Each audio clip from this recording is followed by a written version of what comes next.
Chapter 1. Florence sat in the parlor under the watchful eye of her mother, waiting for her fiancé Arthur Pratt to arrive. They were to discuss the final guest list for their wedding, which was set for 3 months away. She and her mother had worked hard to pare down the list to just 50 people she would invite, and Arthur was supposed to have done the same with his list. There was a knock at the door, and Florence smiled at her mother. "May we have just 1 minute of privacy?" she asked. Her mother shook her head as she always did. "After you're married." Florence sighed. "You're so old-fashioned. Some of my friends get 5 whole minutes with no chaperone." "You'll thank me for being old-fashioned when you have daughters of your own." Florence wasn't so certain. As soon as Arthur walked into the room, she smiled, simply feeling her entire being light up at the presence of the man she loved so dearly. "Arthur. Good evening." There was no smile on his face as he nodded first to her mother and then Florence. He took his normal spot beside Florence on the sofa, but he didn't sit as close as usual. It was as if he was avoiding her touch. Florence smiled at him tentatively. "Do you have your guest list?" she asked, noting that his hands were empty. Of course, he could have put the list into his pocket. He shook his head. "I need to tell you something, Florence." He looked down at his hands, which were twisting on his lap. "I can't marry you." Florence heard her mother gasp, even as she felt the shock run through her body. "Why not?" "I'm afraid while you and your parents spent the month at the sea in June, I stepped out with Alice Humphreys." Florence shook her head. "No, Arthur. You wouldn't do that." "But I did, and she's expecting. I married her this afternoon." She stared at him for a moment, and then she did the first thing that came to her mind. She hit him over the head with the papers in her hand with all her might. Realizing that probably didn't hurt him enough, she stood up, gave him a swift kick in the shin, and then slapped his face. "Go. I never want to look at you again, Arthur Pratt." He stood. "I'm so sorry, Florence. I still love you, but I can't shirk my duty." She kicked him once more, for good measure. "You are a bounder and a cad. I never want to see you again. Do you hear me?" Arthur didn't have to be told a third time. He rushed out of the room, and they heard the front door close behind them. Florence would have thought she would feel sad if her entire life plans had been ruined in a moment, but she didn't. Instead, she was angry. She was so angry that she wanted to spit, but polite young ladies didn't. Florence sat back down on her normal spot on the sofa and ripped her guest list in half. "Well, that wasn't what I expected to happen," she finally said while her mother sat staring at her with her mouth agape. "I have never seen you act that way toward anyone, Florence." Her mother shook her head. "Why would you kick him?" "He just ruined my entire life, Mother. I've been planning to marry him since I was 15, and now that we're finally old enough to marry, he's cheated on me and had to marry another? I will not forgive him for this." "Boys talk," her mother said. "Do you honestly think you'll find another man to marry after you kicked him and slapped him? Truly? Does it matter?" Florence asked. "I'll be the laughingstock of the whole town anyway. Send me to stay with grandmother while the talk dies down. I beg of you. Your grandmother is in Europe this month. It would make no sense at all for you to go to her. No, you'll have to stay here and keep your chin up." "Fine. Then I'll go to Mrs. Tandy and tell her I want to be a mail-order bride. She'll send me away if you won't." To Florence's dismay, her mother laughed. "You would never be able to handle the life of a mail-order bride. Those women are required to cook, clean, and mind children." Florence didn't know what possessed her, but her mother's laughter added more fuel to the fire that was burning inside her. Instead of being laughed at more, Florence walked to the front door and left. Never had she gone anywhere without a maid as chaperone, but she was going to today. She walked the 3 houses down to the Tandy residence and knocked on the door, not even able to smile when Mr. Tandy came to the door. "I need to see Mrs. Tandy, please." "Yes, of course, Miss Florence. She's in her study. It's the last door on the left." Florence didn't wait to be shown to Mrs. Tandy's office. Instead, she strode through the house as if she owned it and opened the door without knocking. Elizabeth Tandy looked up, obviously surprised. "Miss Ashton." Florence nodded once, walking into the room and taking a seat on the sofa opposite Mrs. Tandy's desk. "I want to be a mail-order bride, and if you can make it happen, I want to leave yesterday." "But, I thought you were to marry Arthur Pratt." "I was, but he stepped out on me and got Alice Humphreys pregnant. So before the gossip spreads all over town, I want to leave and marry someone who doesn't have loose morals." Mrs. Tandy smiled and nodded. "Let me see who I have here." She picked up a stack of papers and finally smiled. "This one." Florence took the letter and read it quickly. "Dear Matchmaker, my name is Jacob Weatherby, and I'm a banker in Cheyenne, Wyoming. My parents, my youngest 15, and my twin brother, and only other living relative, died 4 years ago. I'm rather alone in the world and want to change that. Do not worry about cooking or housekeeping skills, as I have a housekeeper who cares for those things. What I need is a woman I can fall in love with. Not too thin and not too fat. I'd like her to be between the ages of 18 and 24, and I would prefer she never married. I have no children, and more than anything need a companion. I have many business suppers, and I need a wife to plan the supper and make sure everything is just so. For this, I would prefer a wife who was raised with wealth, but if someone can be taught, that will be just as good. Having a wife here quickly is imperative. Please send me a telegram as to the date and time of her arrival, and I will be at the train depot, waiting for her. Thank you for working with me in this matter. Sincerely, Jacob Weatherby." Florence handed the letter back to Mrs. Tandy. "He'll do. When do I leave?" Mrs. Tandy blinked a couple of times. "How quickly can you pack all your belongings?" "I'll stay up all night and get it done tonight. It's not like I have a great many things to do without a wedding to plan. I should be able to get you on the 10 a.m. train then. Will that suit you?" "It will. Please send someone to collect me at 9:30. I will have all of my belongings ready to go." The utter shock on Mrs. Tandy's face surprised Florence. "Is it unusual for someone to agree to marry so quickly?" she asked. "It's unusual for a daughter of wealthy parents to come see me at all. It's happened a few times, but no one has shown quite the spirit you have." Elizabeth smiled. "Would you like some cookies before you go?" Florence shook her head. "No, but thank you. I have had supper. I'll see you or whomever you send bright and early tomorrow morning. Good evening." Florence headed for the front door, needing to be away from people who gave her a look of sympathy. She needed to take care of business, and she didn't need anyone around her while she did it. Instead of heading straight home, Florence walked around the block once, before going to speak with her parents. Her mother remained where Florence had left her in the parlor, and her father joined her. She went straight into the parlor, knowing she had to tell her parents about her decision and knowing they wouldn't be happy with her.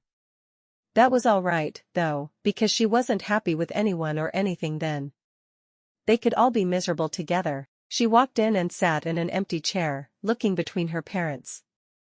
"I talked to Mrs. Tandy, and she is sending me to marry a man in Cheyenne, Wyoming. He's a banker there.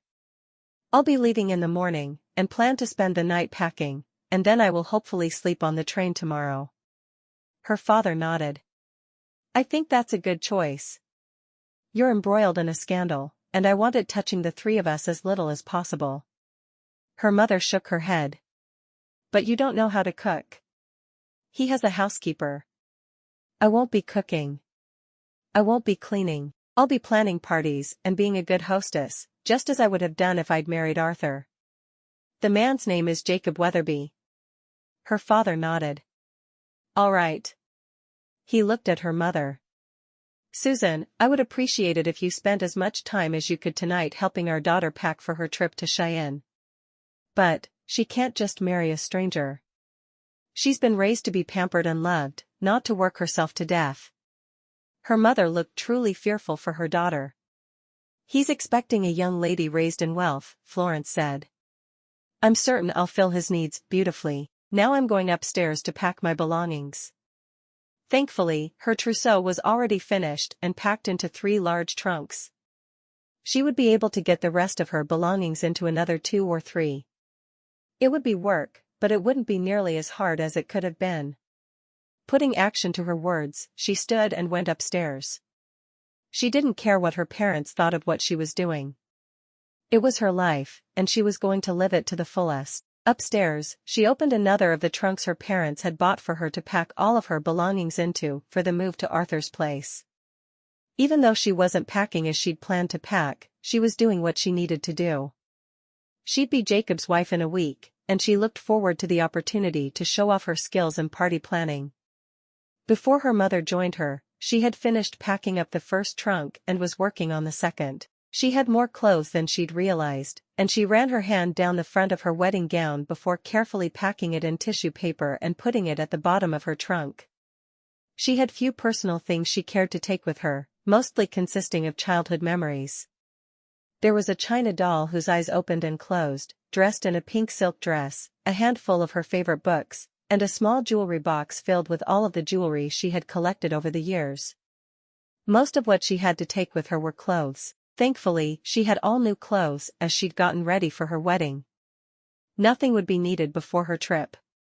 When her mother came into her room, it was mostly bare. Only the sheets and pillows were left on the bed, and she planned to take one of the pillows for the train. Her mother sat on the side of her bed. "Your father asked me to give you this," Mother said softly. "It's extra money, so you can get a sleeping car on the train if your affianced doesn't get one for you. And there's money for food along the way, and even enough for return fare if he is cruel." Florence accepted the money with a nod. "Thank you, Mother. I want you to be happy," her mother said softly. "I plan to make the most of the situation in Cheyenne. I'll be a good wife to him, and he should be a good husband to me. I'll find some charity work to do and stay busy, as you've taught me." Florence had never been particularly close to her mother, but she had learned from her and always did as she was told. "I hope you'll write to me as soon as you arrive," Mother said softly. "I need to know that you're happy and comfortable. I worry the man you plan to marry is cruel or something." "I'm not worried even a little bit, Mother. I'll do just fine. If he's cruel, I'll leave. I refuse to stay with a man who steps out on me or mistreats me." "Men step out on their wives," Mother said. "You'll need to understand that and accept it as fact. Especially if a man has money, he will have a mistress." Florence raised an eyebrow. "If you want to live that way, then you may, but I will not. I have too much self-respect for that." "Then you'll spend the rest of your life alone," Mother predicted. "I've done my best to raise you with an understanding of how the world works. I pray that you'll do the right thing and turn a blind eye when your husband is the one stepping out." Florence shook her head. "No, I won't. But thank you for the advice, Mother." When her mother left, Florence's mind was spinning. Had her father cheated on her mother? Was that why the woman was so cold and unfeeling? She had no idea, but she truly hoped her mother would understand that she couldn't follow in her footsteps and do such a thing. It was after midnight when Florence had finished everything she'd planned to do that night. She tucked a small sum of the money her mother had given to her into each of her trunks, and some into her reticule. Some would go into her cleavage and other money into her shoes. Perhaps her mother would never approve, but she would not arrive in Cheyenne penniless. As soon as she finished, she collapsed into her bed, realizing this was the last time she would sleep in her childhood bedroom and the last time she would sleep under her father's roof. Her life would change dramatically the next day as she left Beckham, but it would change for the better. And if it didn't, she would change her circumstances until it was better. Chapter 2. Jacob stood on the platform in Cheyenne waiting for the train. He looked at his pocket watch for the 3rd time, just as a train pulled in. His gaze scanned the crowd as people got off the train, but Florence was unmistakable. She was the only lady of truly refined tastes to get off the train in a beautiful lavender dress and matching parasol. He walked over and smiled at her. "Florence?" The woman was beautiful, and he stared at her for perhaps longer than he should have. She nodded. "Yes, you must be Jacob." "My friends and family call me Jake," he said. I thought you had no family? Florence looked at him curiously. No, I guess I don't. I've always been called Jake. We'll leave it at that. He offered her his arm. You have luggage? He asked. Yes, 6 trunks. I see one of them on the platform now. He nodded to a man who was not far behind him. 6 trunks. Miss Florence Ashton. Then he began walking. Do you need something to eat, or should we go straight to the church? I must admit I'm hungry, but I'm not sure anything would stay down because I'm more nervous than hungry, she said. Then let's go to the church and have Pastor Ryan marry us. She nodded regally, surprised she wasn't feeling like running away from him and screaming. He seemed to be a good man, at least so far. But she'd once thought Arthur was a good man. I'm surprised a lady like yourself isn't already married. I was supposed to have a wedding. I was in the middle of planning it when my fiancé told me he'd gotten another young lady in the family way and had married her. My mother tried to convince me that's just what men do, but I won't have it. I want your promise to never stray. She hadn't meant to bring up the subject so quickly, but now that she had, she wouldn't marry him without the promise. I promise.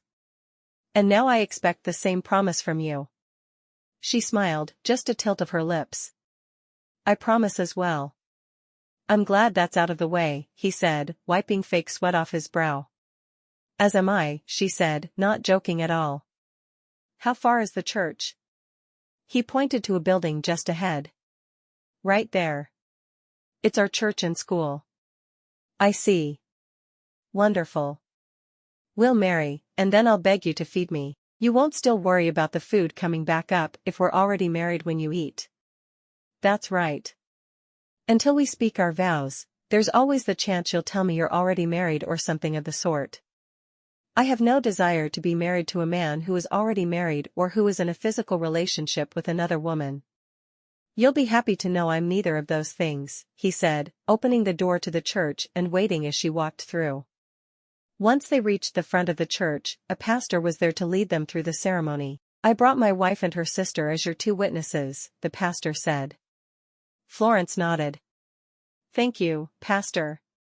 Within minutes, they were married, and he was bestowing a chaste kiss on her lips. After paying the pastor for the service, Jake led her out of the church and down the street to a restaurant. Florence had eaten in restaurants, of course, but none that were quite that. Rowdy was the only word she could come up with. There were men in denim trousers and cowboy hats all over the establishment. She wasn't certain if she should be frightened or fascinated, so she chose fascination. Are there a great many men who dress that way here? She asked. He laughed. A lot more than wear suits, I'm afraid. He himself was wearing a 3-piece black suit with a bow tie. Perfect for a banker. That's not how people dress back east, she said, looking all around her, trying to memorize what she was seeing so she could write home.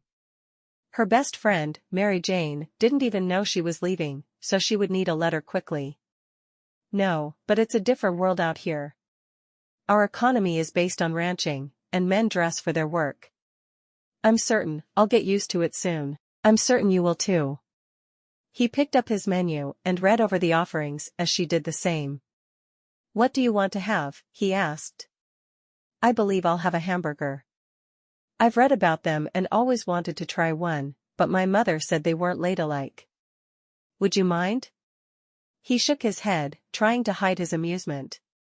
He was fond of hamburgers himself. I'll have one too. They come with fried potatoes. Sounds delicious, she said.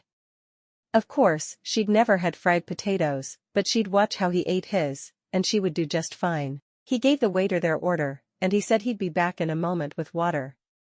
We'll have 2 Coca-Colas as well, Jake said. I've read about Coca-Cola as well. Is it as good as advertised? I think so, and you're about to find out for yourself, he said, smiling. I'm glad you're willing to try new things. Oh, I certainly am. My mother kept a very tight rein on me, expecting me to be perfect in all things. I figure if I'm going to live somewhere like Cheyenne, I need to learn to eat the local cuisine. I find most things palatable. My mother was very experimental with her cooking, and I've never found a cook who can hold a candle to her. He sighed as he thought about his mostly idyllic childhood. How did your parents die? He asked. Mother was filling in for a teller at the bank when it was robbed. She and father were both killed in the ensuing gunfire. She reached for his hand, covering it with her own. I'm so sorry. I cannot imagine losing either of my parents. Thank you, he said softly. Thankfully, we had servants who finished bringing us up, and made sure we trained for work at the bank. Did your father work at the bank? She asked.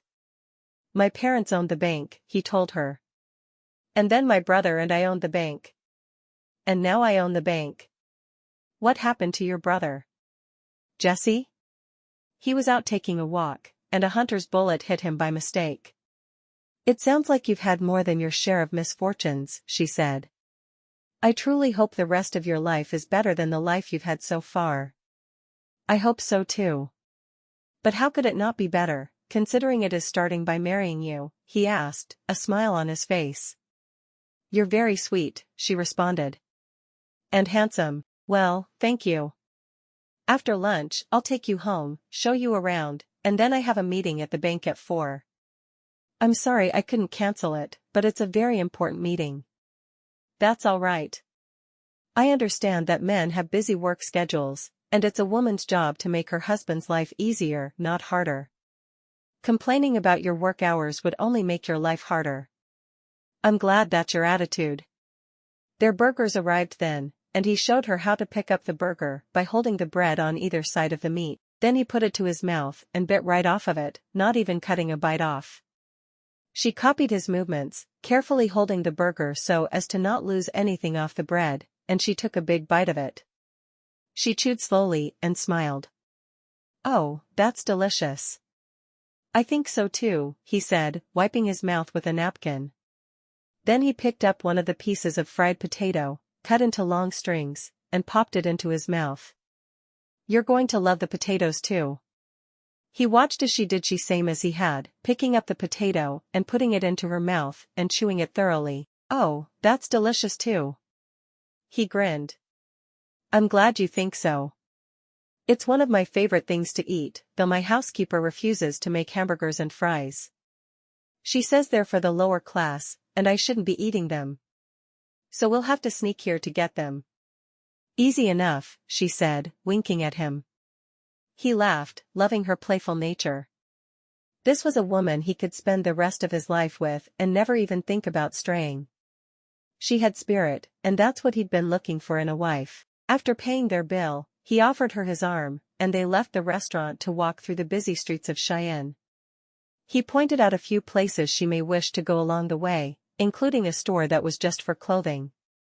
She'd never imagined such a thing. She almost wished she hadn't brought so much clothing with her so she could shop at the store.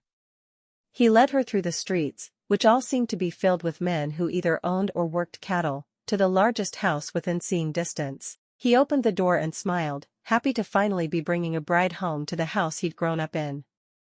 He led her through a dining room with beautiful mahogany furniture to the kitchen, where an older woman was cooking something. Mrs. Andrews, I'd like you to meet my wife, Florence.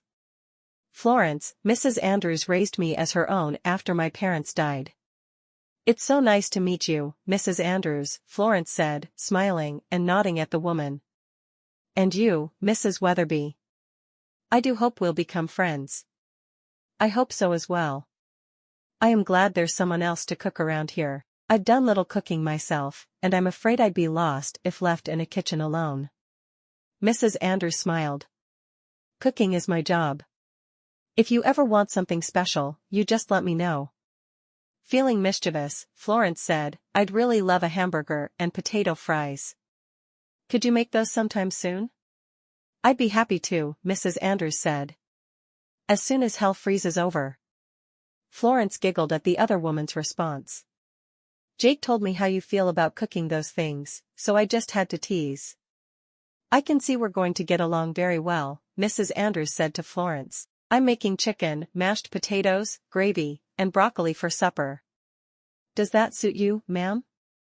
It suits me beautifully, Florence said. Thank you. Jake hadn't been able to stop grinning since he and Florence had stepped into the kitchen. The woman may have been a stranger just a couple of hours before, but she was going to be the best wife he could have possibly asked for.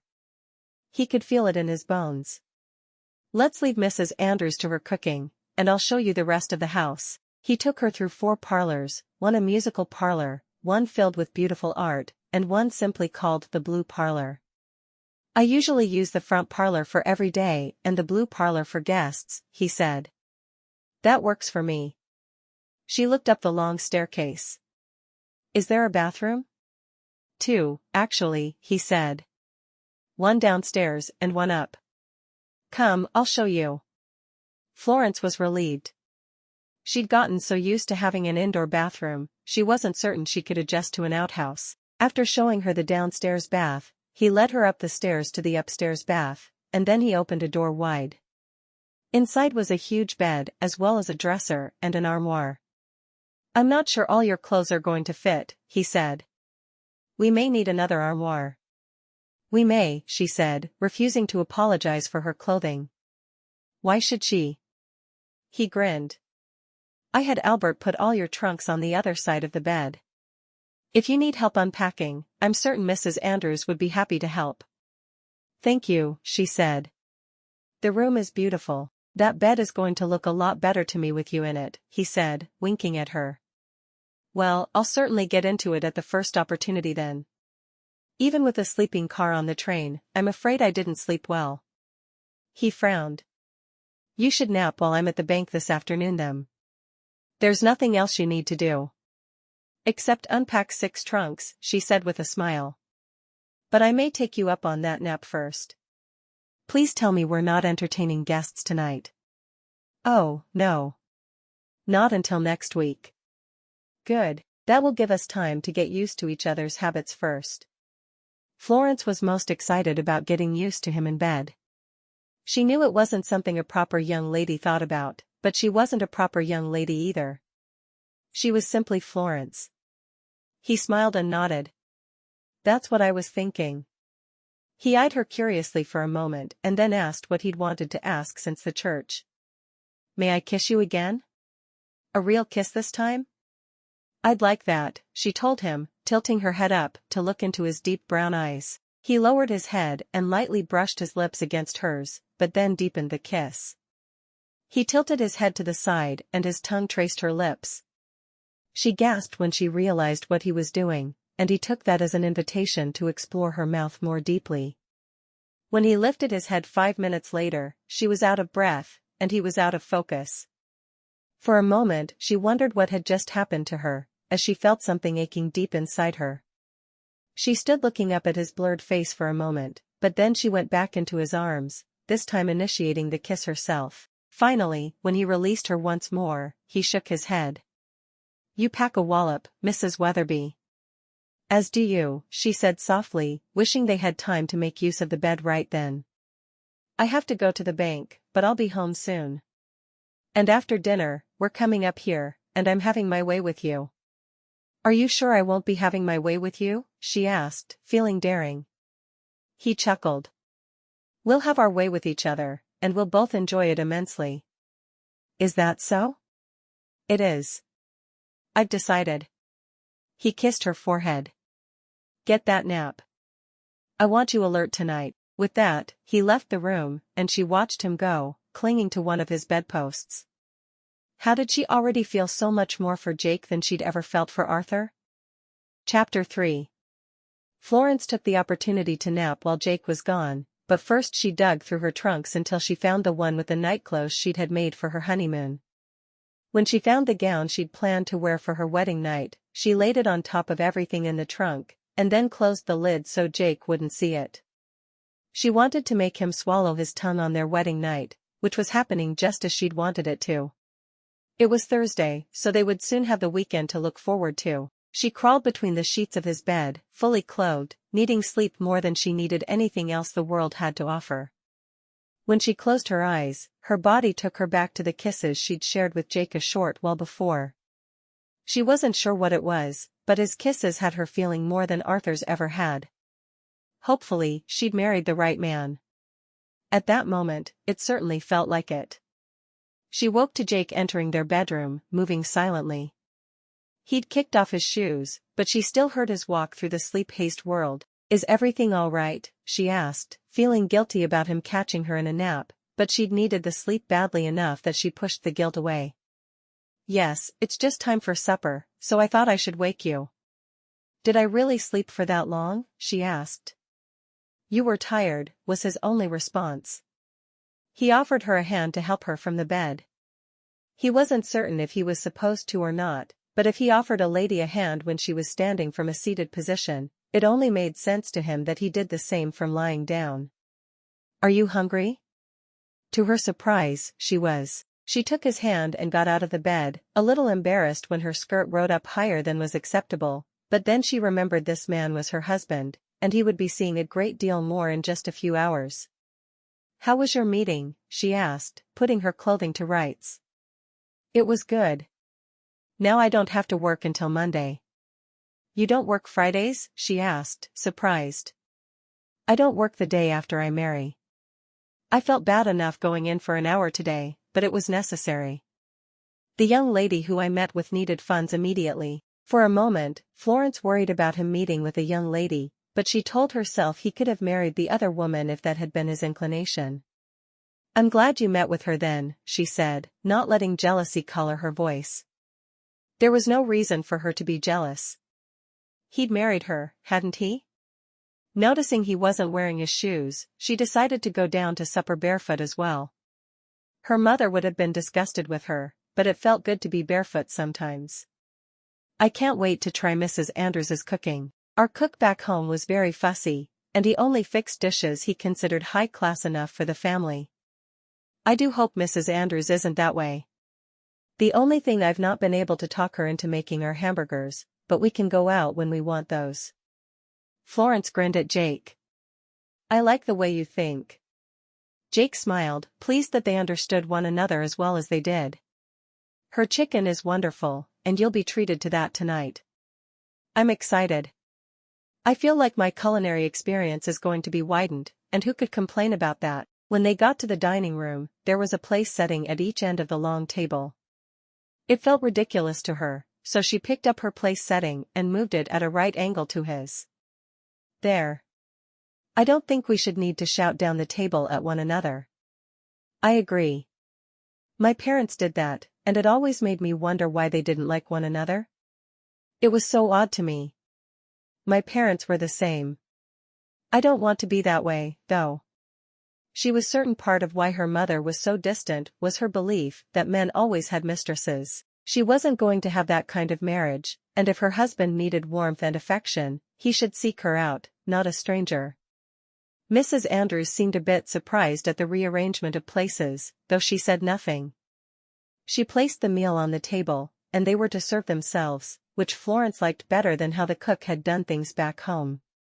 If she wanted a little more mashed potatoes, and a little less chicken, that should be up to her and not the cook. Once their places were fixed, Jake took her hand in his and said a quick prayer, thanking God for their food and delivering her safely from Massachusetts. When Florence took her first bite of the mashed potatoes, she closed her eyes and let the flavors dance through her mouth. "This is the best gravy I've ever tasted in my life." "It's fabulous." Jake grinned. "Wait till you try the chicken." Florence carefully cut a piece from the fried chicken and popped it into her mouth. Only after it was swallowed did she say, "You're right. The chicken is even better. I should have her teach me to cook." "Why?" he asked. "You won't have an opportunity to use the skill, so it makes more sense to spend your time doing other things." "I guess you're right. But I would love to be able to cook a meal and see you enjoy it as much as I'm enjoying this one. I go to a lake house every year for a month in the summer. I take Mrs. Andrews with me so I don't miss out on her cooking. What if she was called away because of a death in the family?" "Her daughter would take her place," he said. "She's done it before, and her cooking is almost as good as her mother's." She sighed. "Foiled before I even had my first lesson." He chuckled. "Your job is to be a good wife, to plan parties, and to look pretty. What else could I ask of you?" "I'll take that as a compliment." I certainly hope my party planning skills are as good as you're expecting. The biggest party I ever planned was my wedding, and that never took place. I know you'll do just fine, he said. There's just something about you that screams competence. I know you'll do anything you set your mind to. She smiled sweetly, inwardly praying she would be able to do as he said and plan perfect parties. I'll do my very best, no matter what the circumstances, she said softly. Oh, good, because we're hosting a small supper on Tuesday night. We'll have 5 couples as our guests. And I need you to plan everything. All right. I'll consult with Mrs. Andrews about the meal we'd like to serve tomorrow. Supper at 6, she asked. Yes, supper at 6. Most will be gone by 9. Hopefully earlier. I just want you to get to know some of the prominent women in the community. I invited 2 ranchers and their wives, a merchant and his wife, a local railroad man and his wife, and the mayor and his wife. It should prove to be an excellent introduction to the society of Cheyenne. That sounds wonderful, she said, not sure that she meant it. Most society women she'd met could be rather catty, and she certainly didn't need that kind of negativity. After they'd finished their meal, Mrs. Andrews came in with a cake, complete with delicate flowers made from the white frosting. Every couple needs a wedding cake, and I don't care if they were married privately. She cut 2 large slices of cake and put them on small plates. Looking at the cake, Florence was reminded of the huge cake she'd chosen to be made for her own wedding. She hoped the merchants she'd dealt with weren't thinking negatively of her for having to cancel the way she did. As she popped the first bite of cake into her mouth, Florence sighed. I'm going to get fat living here. I do hope you will still find me attractive. I want you to get fat with our children, and yes, I will find that very attractive. How many children would you like? She asked. Well, there was only my brother and me, and now that he's gone I'm alone. So I'd like at least 6. Every child should have siblings to play with and make mischief with. She nodded. You're not alone anymore, she said, covering his hand with hers, and I agree about siblings. I was an only child, and I hated it. I had one friend my mother approved of, and we've remained close, but she had many siblings of her own. I felt as if I was missing out. Good, then we're agreed on 6 children. Laughing softly, she said, I'd be happy with 12 as well. I want a house full of children. I do too. He lowered his voice. I look forward to making them. She blushed but nodded. I do too. He chuckled. You're supposed to be all embarrassed that I said that and tell me to hush. Aren't you? She shrugged. I have no idea, honestly. My mother went over the etiquette of dinner parties, and weddings, and receptions, and christenings. She never said a word about how a wife should react to a teasing advance from her husband. Well, then I guess we're forging our own road, aren't we? He loved that her reactions were so real. There was nothing fake about her, and that's exactly what he wanted in a wife. She was perfect for him. After supper, they went to the parlor, and for the first time, she noticed all the books in the room. Do you have a library? She asked. I do. These are the books I was too lazy to return to their proper place after finishing them. I want to see the library, she said, clapping her hands together. Mother always called me lazy when I read a book, but I don't care. I dearly love to read. As do I, he said with a grin. Taking her hand, he pulled her from the room and went to the end of the hall, opening a door wide. She'd assumed earlier it was an office for him, but no. It was a huge library. Stepping into the room, he lit a lantern so she could see, even though there was still sunlight streaming into the room. What do you think? He asked softly. Oh, it's absolutely glorious. She hurried to the ladder that was on wheels so the highest shelves could be reached. Now my life is complete, because I have a library with a rolling ladder. It is something to be desired. I'm happy I could fulfill that lifelong dream of yours. He bowed over her hand, kissing it dramatically. Do you have a favorite book? She smiled. I brought my 4 favorite books with me. Now I'll have to read all of yours, to decide if I like one better than the ones I brought. Very good idea. He nodded happily. Perhaps, though, it would be best if we took our enjoyment of each other up to the bedroom. She grinned, standing on tiptoe to kiss his cheek. If you'll give me 20 minutes, I'll be ready for you. He frowned. 20 minutes? That's forever. I believe you'll survive it, if you stand on your rolling ladder, and imagine spinning in it around the room. It will make you happy. I suppose it will. Or maybe I'll go steal another piece of cake from the kitchen. Is it stealing if it already belongs to you? She asked, tilting her head to one side curiously. It is if I want to pretend to be Robin Hood. I'll steal from the rich, myself, and give to the poor, also myself. I feel poor since you're taking your beautiful presents away from me. Florence laughed softly. 20 minutes. He nodded. 20 minutes. Hurrying up the stairs, she found the nightclothes she'd put at the top of one of the trunks earlier, and went into the bathroom to ready herself. It was only then she saw how badly her hair had fallen during her nap. Why, her chignon was off to one side, perched precariously above her right ear. She looked a fright, and he'd not only said nothing, but he'd treated her as if she was the most beautiful woman in the world. He was a good man. There was no other conclusion to make. She changed into the beautiful garment she'd chosen for her wedding night before taking the pins from her hair to wear it down. She was married to a man who had never seen her hair down, and that was not something that should continue.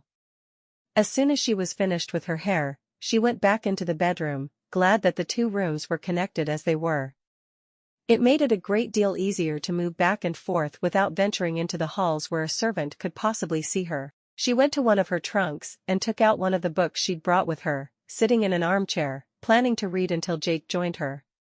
Of course, she found it almost impossible to focus on the book in front of her, a book of poetry by Elizabeth Barrett Browning. Instead, she thought about what she and Jake would do together, wondering how it would feel. She imagined his hands on her, and his lips on her flesh, and once again she was aching as she had been after their kisses. What would it feel like when he entered her and began the act that would lead to them having children? She used the book to fan her face. Her mother would have been so disapproving had she seen her at that moment, but Florence didn't care. She was going to enjoy the marriage bed, no matter how her mother had told her to treat it. Just spread your legs and let him have his way. Don't move and concentrate on something you enjoy. Perhaps you could recite poetry in your head. The door opened and the look on Jake's face told her that her mother's advice would not need to be heeded. Chapter 4. Jake swallowed hard as he stood staring at the beautiful woman who he had the privilege of calling his wife. He closed the door behind him and leaned against it. He'd courted a few women, but never before had he been in a position of actually making love to one, so he was certain he was as nervous as she must be. But he wasn't about to let that stop him from enjoying his wedding night. He stopped at the foot of the bed, still watching her. Unbuttoning his suit coat, he took it off and laid it on top of one of her trunks. Then he slowly unbuttoned his shirt, aware that she was watching his every move. He pulled his shirt off, dropping it on the floor.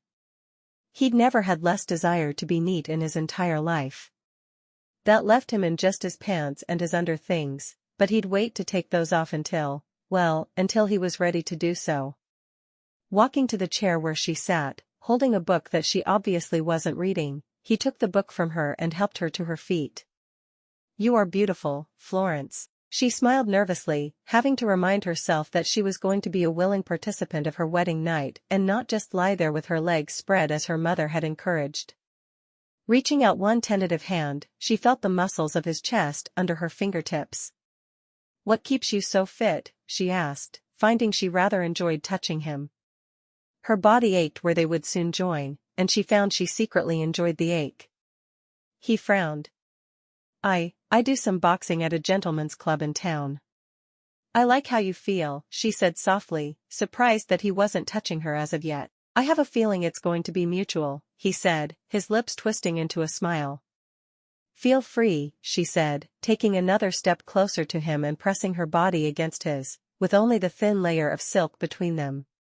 She looked down to see her breasts splayed against his chest, and she smiled. We look good together. He groaned, his arms going around her and pulling her up closer against him even as his lips lowered to hers.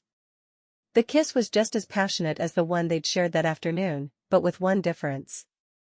They didn't have to stop this time. She felt something hard through the fabric of his slacks, up against her, and she reached down to see what it was.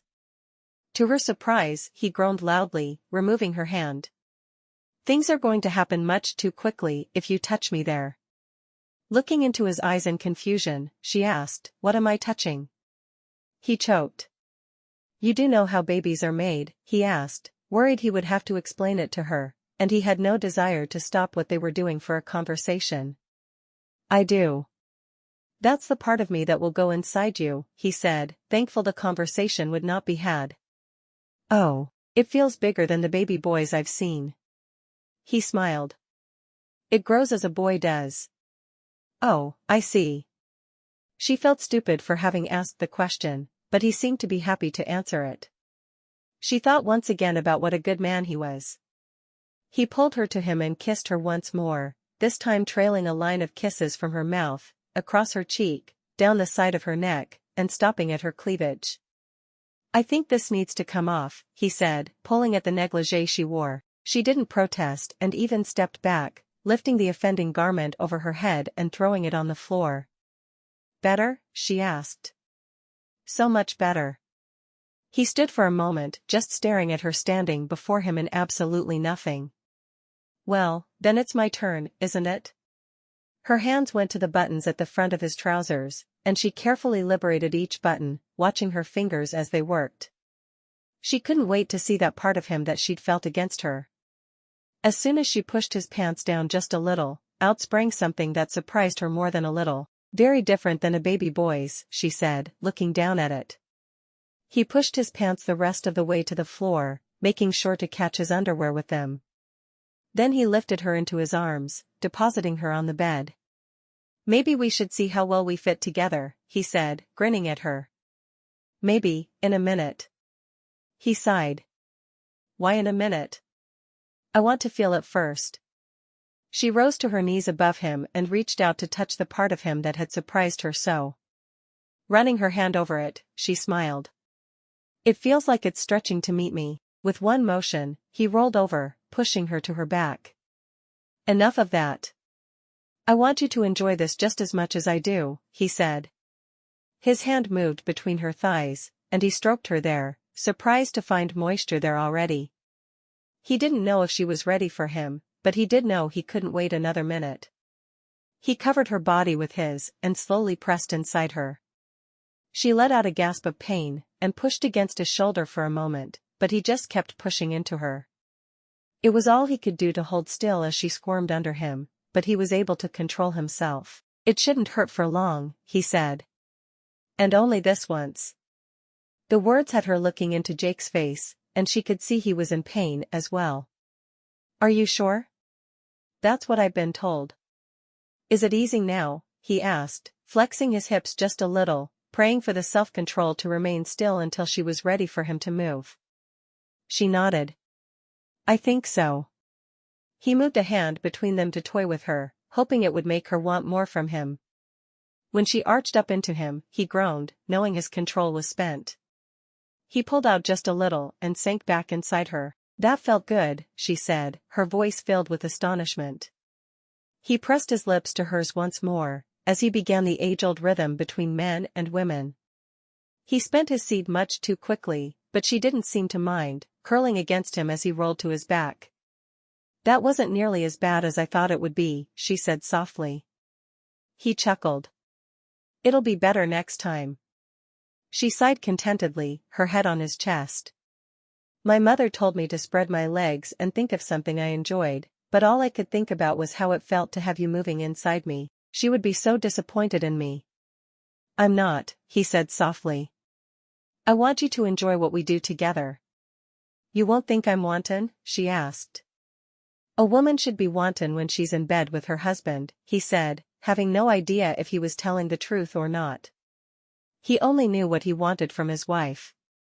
"So, I don't need to worry about how I act when you're inside me?" He shook his head. No, we're just going to enjoy whatever happens, and not worry about what anyone else thinks. She sighed happily. I think I'm going to like being married. He drew her closer and kissed her once more. Good. Because I'm going to want to do that again. Often. Giggling, she said, I don't think I'm going to mind that too much. He turned down the lamp on his nightstand before closing his eyes. We should rest so we can do it some more in the morning. Sleep sounds wonderful. But there was still that aching between her thighs. She wondered if it would ever go away. Florence woke to a tickling at her breast. She swatted at it, to hear a laugh, and then looked up, for a moment struggling to remember where she was, but then it came to her. She was in Cheyenne and the man who was currently touching her was her husband. Good morning, she said, wondering if he was really wanting to make love again, before breakfast. She soon had her answer to the aching between her thighs. By the time he was finished with her, the aching was gone, and she felt as if she was floating on a cloud. Looking over at Jake, she smiled. I liked it better this morning than last night, she said. Good. He was happy he'd finally brought her to fulfillment. Last night when he'd closed his eyes, he'd felt as if he'd done something wrong. Now? He felt like the king of the world. He laid there holding her for a short while, and then swung his legs out of bed. I'm hungry. I am too. She sat up in bed, not worried that the sheets were down around her waist and her breasts were visible to him. He kissed her once more. I'm going to use the bathroom really quickly, and then you can have it. Take a bath or whatever you feel like doing. But I want to eat breakfast with you, she said. I'll hurry. While he used the facilities, she found one of the new day dresses from her trousseau, ready to put it on as soon as he was finished. When it was her turn in the bathroom, she washed as quickly and as thoroughly as she could and tugged her clothes on. She was going to love being married to Jake. She had a feeling Arthur wouldn't have cared if she enjoyed making love, but Jake seemed to be consumed with making her feel good. Oh, what a gloriously wonderful day it was. When she was dressed, she hurried down the stairs to find him in the parlor. Are you ready? She asked. He nodded. You look beautiful in that dress, he said. She laughed. It's just a simple day dress. Pursing his lips, he said, I suppose it is. Oh well.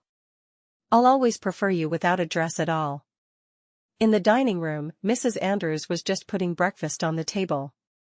She'd made eggs, bacon, and toast, and it seemed like a feast to Florence. Would you like to go for a ride after breakfast? He asked. Shouldn't I start learning my responsibilities today? He shook his head. No, today, you should enjoy being married. Monday is soon enough to learn your responsibilities. All right, I do need to have a quick chat with Mrs. Andrews about supper on Tuesday, but I'll be more than happy to just be married for a while.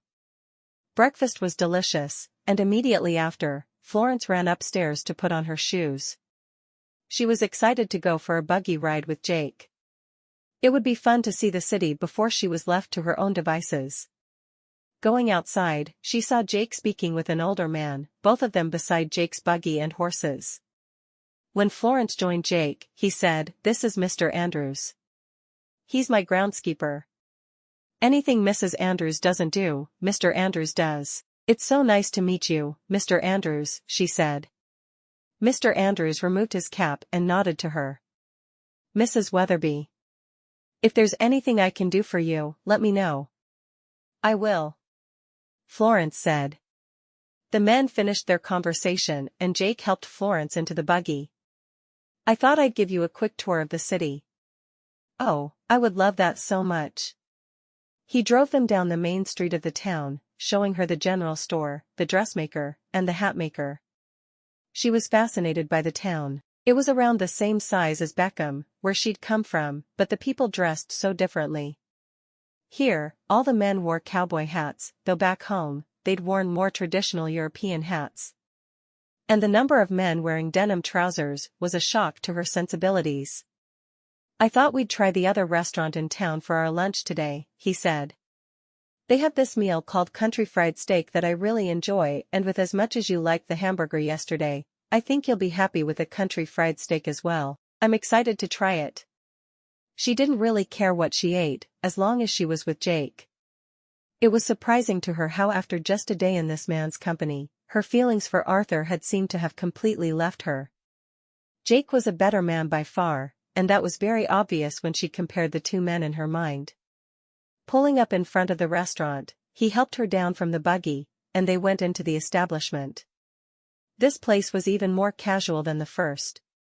It appeared if one wanted fine dining in Cheyenne, one must eat at home. Once they were seated, he gave the waiter their orders, and a full glass of water was placed in front of her.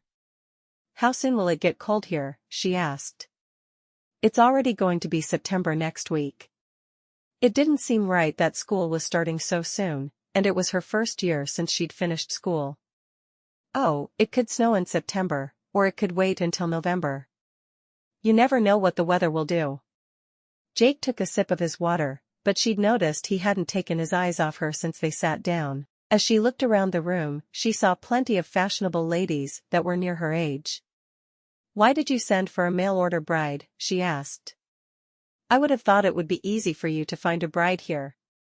He shrugged.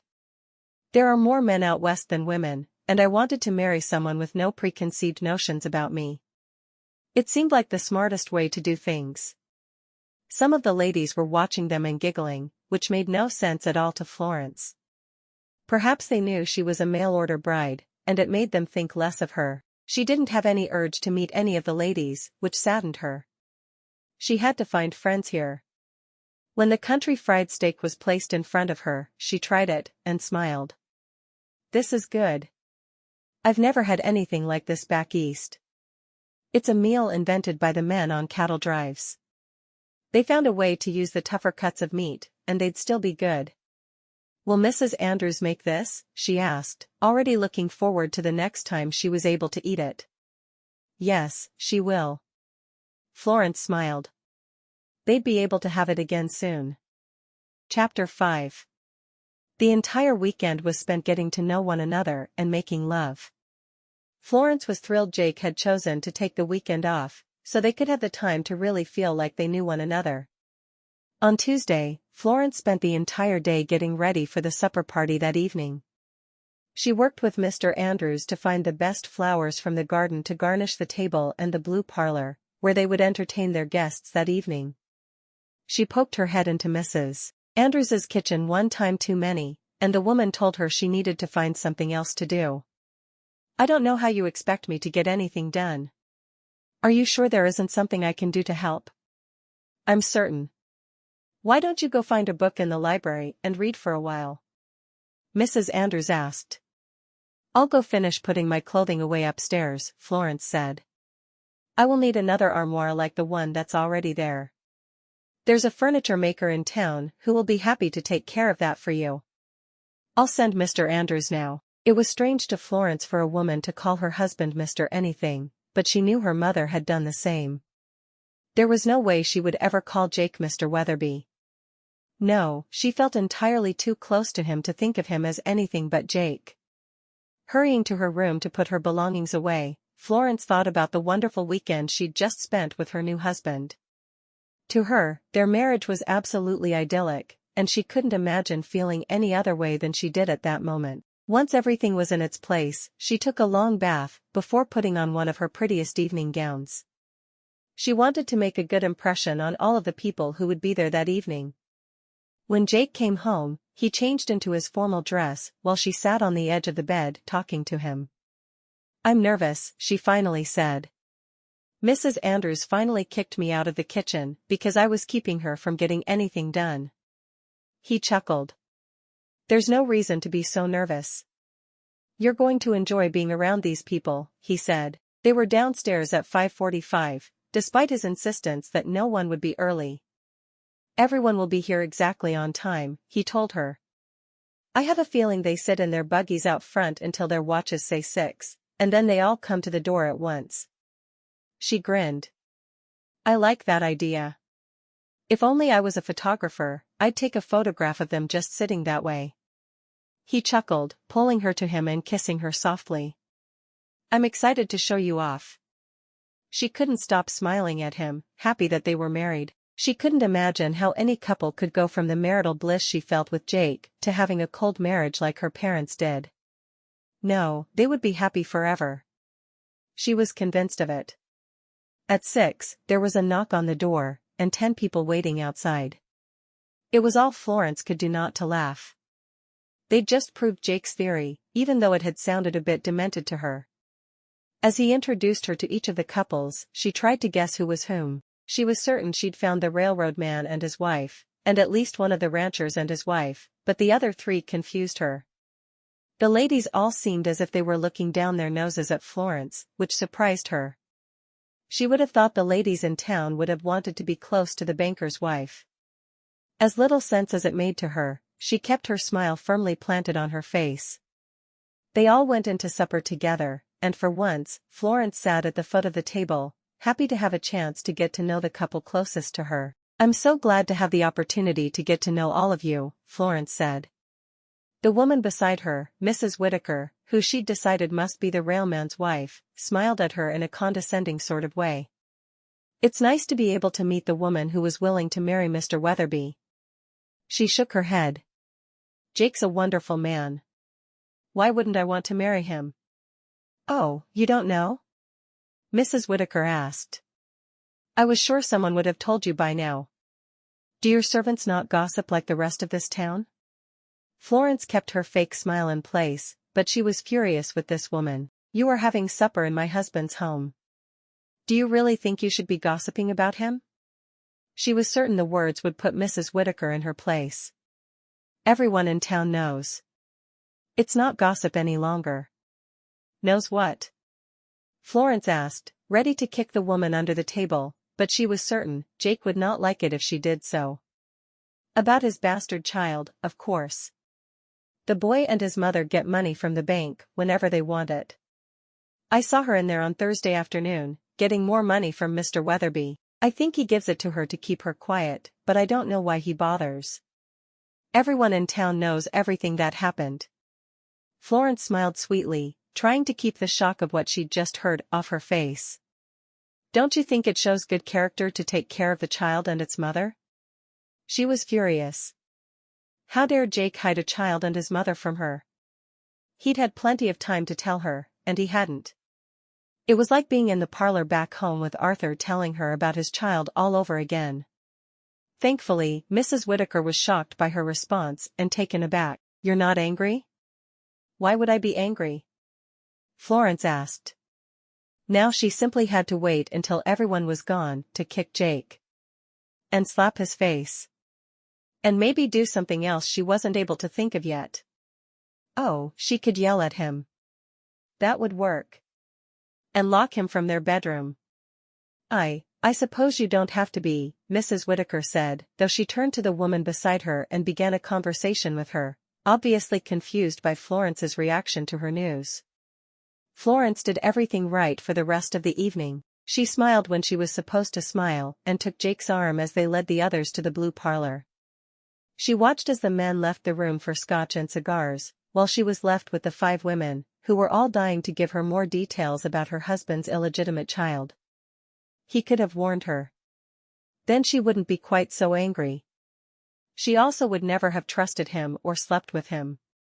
"Pamela told you about your husband's bastard at supper, I guess," Mrs. Smith said. Florence had pegged her as one of the rancher's wives. Yes, she did. What glorious news. A child to love. The other women seemed confused, and they spoke about other things for the rest of the evening, while Florence thought about the ways she was going to hurt Jake. How dare he? Jake and Florence said a polite goodnight to their guests at the door that evening, and she turned to go upstairs. As she was climbing, he said, "I'll be up in 5 minutes." "Not in my bed, you won't." Florence continued climbing, having no desire to even look at the man. She had never been this angry in her life, and she wasn't about to talk to him and say things she probably wouldn't regret later. He was asking her what was wrong as she opened the door to the bedroom and locked it behind her. Then she went into the bathroom and locked that door as well. There was no way he could get in. She changed into a nightgown that covered her from her neck to her ankles, the kind she'd worn her entire life before marrying, and climbed into bed. She was reading one of the history books she'd found in his library when she heard a key in the door, and it opened. Instead of looking at him, she continued reading her book. When he undressed and got into bed beside her, she took her book and walked across the hall to one of the guest bedrooms. He didn't deserve to have her in the same bed with him. Jake followed her into the other bedroom. "What is wrong with you?" he asked. He was getting annoyed with the way she wouldn't look at him or talk to him. "Mrs. Whitaker told me about your son tonight and that you pay his mother to keep quiet, though everyone knows the truth.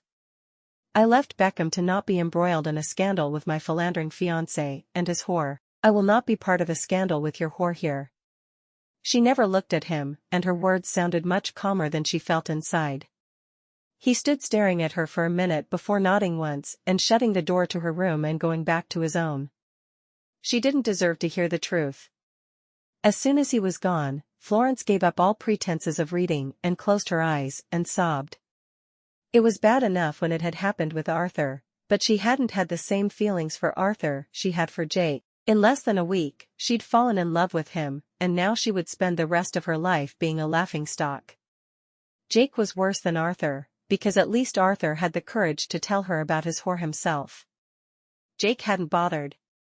Florence slept late the following day, waking up to red-rimmed eyes. When she went downstairs for breakfast, Mrs. Andrews eyed her curiously. "Did something bad happen at the party last night?" she finally asked. "Not in the way you're thinking," Florence said. "Mrs. Whitaker told me about Jake's bastard." Mrs. Andrews's eyes widened. "Did you tell Jake why you're so upset?"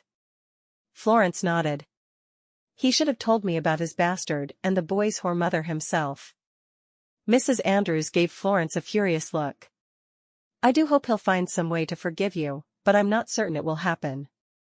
I liked you before this morning." With that, Mrs. Andrews left the room, and Florence wondered how Mrs. Andrews could possibly take Jake's side in the matter. There was right and there was wrong, and Jake was very obviously on the side of wrong. Florence spent the day in her room, reading. She had no desire to be seen in public. Now she understood the laughter at the restaurant on Friday. He could have at least told her she would be laughed at wherever she went. The more she thought about it, the more angry she became. She had been treated like garbage, and she had no desire to even look at her husband again. Jake didn't come home for supper that night, and she didn't see him again until the following morning. There was no doubt in her mind he'd been with his whore, while she was at home, waiting for him. The man, who had seemed like the perfect man for her, had turned out to be the kind of man she had tried to escape by marrying him. There was irony there that she didn't care to contemplate. At breakfast, neither looked at the other. He was angry with her, just as she was with him. It made no sense to her that she would be the object of his anger. He read his newspaper while they ate, but before he left, he said, "We're going to the home of one of my associates for supper on Friday. Dress accordingly." Those were the only words either of them spoke over breakfast, and she wanted to throw her eggs at him, but he had the newspaper in front of him. What was the point when her aim would miss its target, even though it would be true? Florence decided to venture out that afternoon. She wanted to take a gift to supper at his associate's house to thank them for the meal, even though no one had done that for them. She knew what was correct and mannerly. At the store, she saw a young woman with a boy of about 3. The boy asked for candy, but his mother told him she didn't have the money to waste. Florence purchased several pieces of the penny candy and had them put into a bag, which she offered to his mother. "Then you won't have to deny him the next time he asks," Florence said sweetly, hoping to make a friend of the young woman. "Thank you, miss." "Mrs. Weatherby," Florence said, wishing she could let the store swallow her up rather than admit she'd married Jake. "You must be Jake's wife," the girl said. Florence nodded, waiting to hear even more gossip about her husband. Instead, the girl glared at her, throwing the bag of candy back in her face. "Jake is a good man, and you've treated him like he's nothing. I hope you eat all that candy, and it rots your teeth." She took the boy's hand and pulled him out of the store crying, wondering what was wrong with the girl. Another lady, old enough to be Florence's mother, was watching. You just made enemies of the mother of your husband's child, the woman said. I'd be more careful in the future if I were you. Florence closed her eyes. How could the girl say Jake was a good man when he'd refused to marry her when she was expecting his child? It made no sense at all. Instead of purchasing something, Florence hurried out onto the sidewalk to see if she could spot the woman. When she did, she began following her. There was a truth that she wasn't completely understanding, and she needed to know what it was. Finally, the woman and her son walked into an old, dilapidated house. Florence went to the door and knocked loudly. When the other woman answered the door, Florence said, "There's more to the story than I know, apparently. Would you tell me?" The girl stood glaring at her for a moment, and then she nodded, opening the door wider. "Let me just put Jesse down for his nap." Florence stood for a moment, thinking. Wasn't Jesse Jake's brother's name? "I'm Kate, by the way," the woman said as she took a seat in a chair, not inviting Florence to do the same. "It's nice to meet you, Kate," Florence said, her manners automatically kicking in. "I was engaged to Jesse, Jake's brother. Well, first Jake and I courted, but I realized pretty quickly that it was his brother I had feelings for. Jesse and I anticipated our vows by a week, thinking it wouldn't matter if we had a child who was only an 8.5-month baby." She shook her head. Oh. Florence began to understand, and realized she owed her husband a huge apology. Kate nodded. "I see you're following my meaning. Jesse died the day before we were to be married. When I found out a short while later that I was expecting, Jake offered to marry me. When I told him no, he insisted on setting up a fund to help the baby and me. I was told the money was to keep you quiet. No, the money was to help me raise his nephew, and he's helped me in every way he can. I was keeping all the money in an account for Jesse when he gets older, but my roof caved in, and I needed a little, which is why I met with Jake on Thursday." "I see," Florence said softly. "Now, please leave my house, and never again use me as a reason to be cruel to Jake." Florence nodded, feeling like a heel. She left the house and hurried home. She had some serious apologizing to do. Chapter 6. Florence waited in the parlor for Jake to come home, intending to apologize to him immediately and praying he would find it in his heart to forgive her for her treatment of him, even though she knew she didn't deserve to be forgiven. She'd taken out her anger at Arthur on him, and she'd never even had proof. Sitting in the parlor with a book on her lap, she listened for the door, planning to tell him right away how sorry she was and how much she cared for him and didn't want their marriage to fail. As soon as she heard the door, she jumped to her feet and rushed into the hallway. "Can we talk?" she asked. He raised an eyebrow. "I thought you already had me figured out. Why would you want to talk?" "I don't think there's anything left to say, is there?" "I'm sorry," she said. "If you'll come into the parlor with me, I'll give you a proper apology, on my knees if necessary. Or I can buy you a train ticket back to Massachusetts. That would work as well, don't you think?" "No, I don't. I won't go back there." "Because you'll be laughed at?" Poor Florence. So mistreated by the men in her life.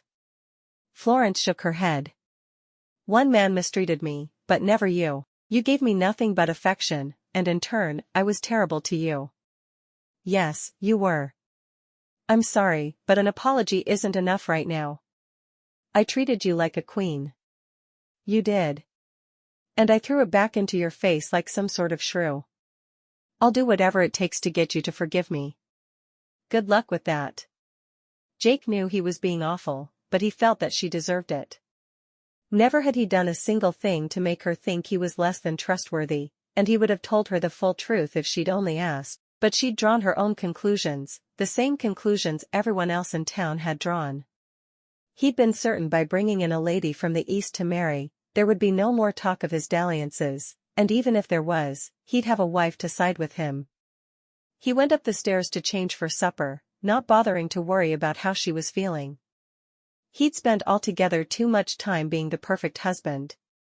Now he could be the scorned husband. At supper, she sat at the foot of the table, where she'd only sat one night before, and she toyed with her food, eating very little. He noticed, but he said nothing. She needed to learn a lesson. And he was going to have to be her teacher whether he liked it or not. Florence stared down at her food, wondering what she could do to convince him that she was truly contrite, and she would never believe anything negative about him again. She'd definitely learned her lesson. When she'd finished pushing the food around on her plate, she asked, "May I move back into our bedroom?" He shrugged. "I don't care where you sleep." She took the verbal jab right to the jaw, but she nodded. "I'll move my things back after supper then." Mrs. Andrews came into the room, obviously unhappy with Florence. "I made your favorite dessert," she said softly to Jake. He smiled. "I'd like a big slice of caramel apple pie." Mrs. Andrews gazed at Florence, her voice stiff. "And you, Mrs. Weatherby?" Florence shook her head. "I believe I'll skip dessert tonight." As soon as Mrs. Andrews had gone back to the kitchen, Florence went upstairs to start the process of moving back to his bedroom. She knew she didn't deserve the pleasure of sleeping with him, but perhaps she could get him to soften toward her just a little. She was certain she should feel guilty for moving back to his bed to try and get him to forgive her, but she didn't know what else to do. She knew she'd made a true mess of her marriage after only a week, but she prayed something could be done to make things better. She spent the evening moving things back into his bedroom and working on getting the last of her clothes put away. Jake had promised he'd get her another armoire, but she had no idea when he'd actually do it, and she couldn't hang everything until she had it. She put on a pretty negligee when it was close to bedtime and slid into bed, reading one of the history books she'd found in his library. Their library. She was convinced their marriage would last, and that meant she had to stop thinking of everything as his and not theirs. When he joined her a long while later, he glanced in her direction, and his eyes narrowed. "What are you doing?" he asked, noting all the skin that was exposed by her choice of nightwear. Knowing exactly what he meant, but choosing to ignore it, she said, "Reading one of the history books from your library. I don't usually enjoy nonfiction, but I love to read history books for whatever reason. This one is on the French Revolution." "I'm familiar with the book." He stared at her for a moment, wondering if she could truly be as dense as she was acting, but he knew better. They'd had conversations about such a variety of topics, he knew she was intelligent. Finally, he decided to take what was being offered. Even though he was annoyed with her, they were married and he had marital rights. Not that he'd ever take them without her approval. He didn't think like men of the past did. He thought their marriage was perfect just days before. He quickly stripped down to his all-together and slipped into the bed with her. Removing the book from her hands, he placed it on the table on his side of the bed. Then he turned to her, pulling her against him. "This doesn't mean I forgive you," he said softly, needing to make it clear to her this didn't fix the problems in their marriage. "I know." She'd hoped it could help to fix things, though. Being touched by him would certainly make her feel closer to him, and that's all she was looking for at the moment. Their lovemaking that night wasn't as tender as it had been, but he wasn't rough with her either. He treated her the way he'd planned to treat whoever stepped off the train to be his wife. Never had he imagined she would be someone he could actually care about. They fell asleep entwined in each other's arms, with her hoping things were better, and him wondering if he'd just made a huge mistake. The following evening was supper at Jake's business associate's house. Florence dressed carefully, trying to look her absolute best for the evening. She'd hated when her mother had made her dress with appearance in mind, and now she found herself doing it to please Jake. At that moment, she would do anything to please Jake. She wore a beautiful gown of sky blue that matched her eyes perfectly. It was the only item she'd allowed her mother to choose for her, and she knew she looked better in it than in any of the dresses she'd chosen. Her mother had exquisite taste, and she wished she'd allowed her to choose more for her. Of course, it was easy to know what to do in hindsight. When Florence descended the stairs to find Jake at the bottom of them, she smiled as sweetly as she knew how. It was hard knowing they were at odds with one another. "You look beautiful," he said softly when she reached the entryway where he waited for her. "Thank you." She vowed to write her mother the next day and ask her to choose more evening gowns. The dressmaker in Beckham still had her measurements. His buggy was waiting out front, and he handed her up and made certain she was comfortable. I don't want anyone in town to know there's a problem between us, he said, staring straight ahead. I would appreciate it if you made it appear as if you were madly in love with me. I guess I'll just be myself then. He refused to react to her statement, though it made him feel good. He couldn't let her know the power she had over him after the way she'd treated him. She couldn't truly be trusted. When they reached the house of his associate, it was a large house, though not as large as Jake's. He helped her down, and they walked to the door. Is it exactly time to knock? She whispered. His mouth tilted as he remembered what he'd told her the other night. He wanted to banter with her and enjoy it, but he wasn't certain it was the right thing to do. He couldn't risk completely losing his heart to her, though he was afraid the battle was mostly over, and she'd emerged triumphant. He knocked loudly, unable to resist pulling out his pocket watch, and showing her. It was 5 minutes till time to knock. Are we being rebels then? He bit back his laughter, not wanting her to know how much her presence and easy banter pleased him. The lady of the house answered the door, and she warmly welcomed both of them. Jake introduced her. Mrs. Brooks, this is my wife, Florence.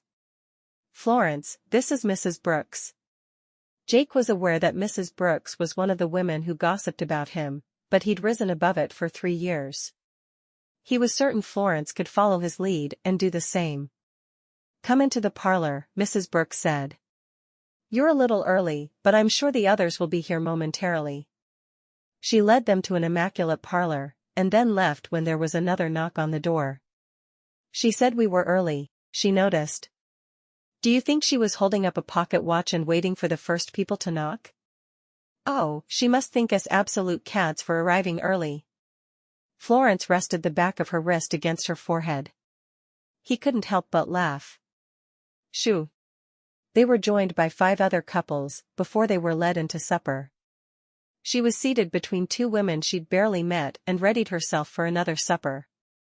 At least she was used to moving in the type of circles she was finding herself in. The woman to her right dropped her voice. How does it feel to know your husband has a bastard? She asked.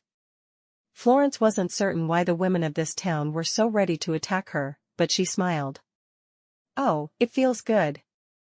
The little boy is just adorable, and his mother, very sweet. I'm pleased to know them.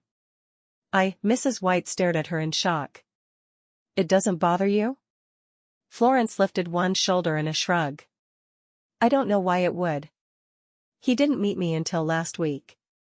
Why should I be bothered by what happened before we were married? Jake was busy having his own conversations, and the women all seemed to talk amongst themselves, but Florence wasn't included again. Surely the women of this town had more to talk about than Jake. This town is quite rugged, don't you think? Florence asked the table in general. Are there any parks where I may go to walk in the afternoons? The other women all remained silent, but Mr. White smiled at her. There is a lovely park just at the end of your street. If you go out your front door, take a right, and walk for a few minutes. You'll find it there. Many young mothers take their children there to get some fresh air. Oh, I'll have to walk there on Monday. Well, if I can't convince Jake, we need to go tomorrow, of course.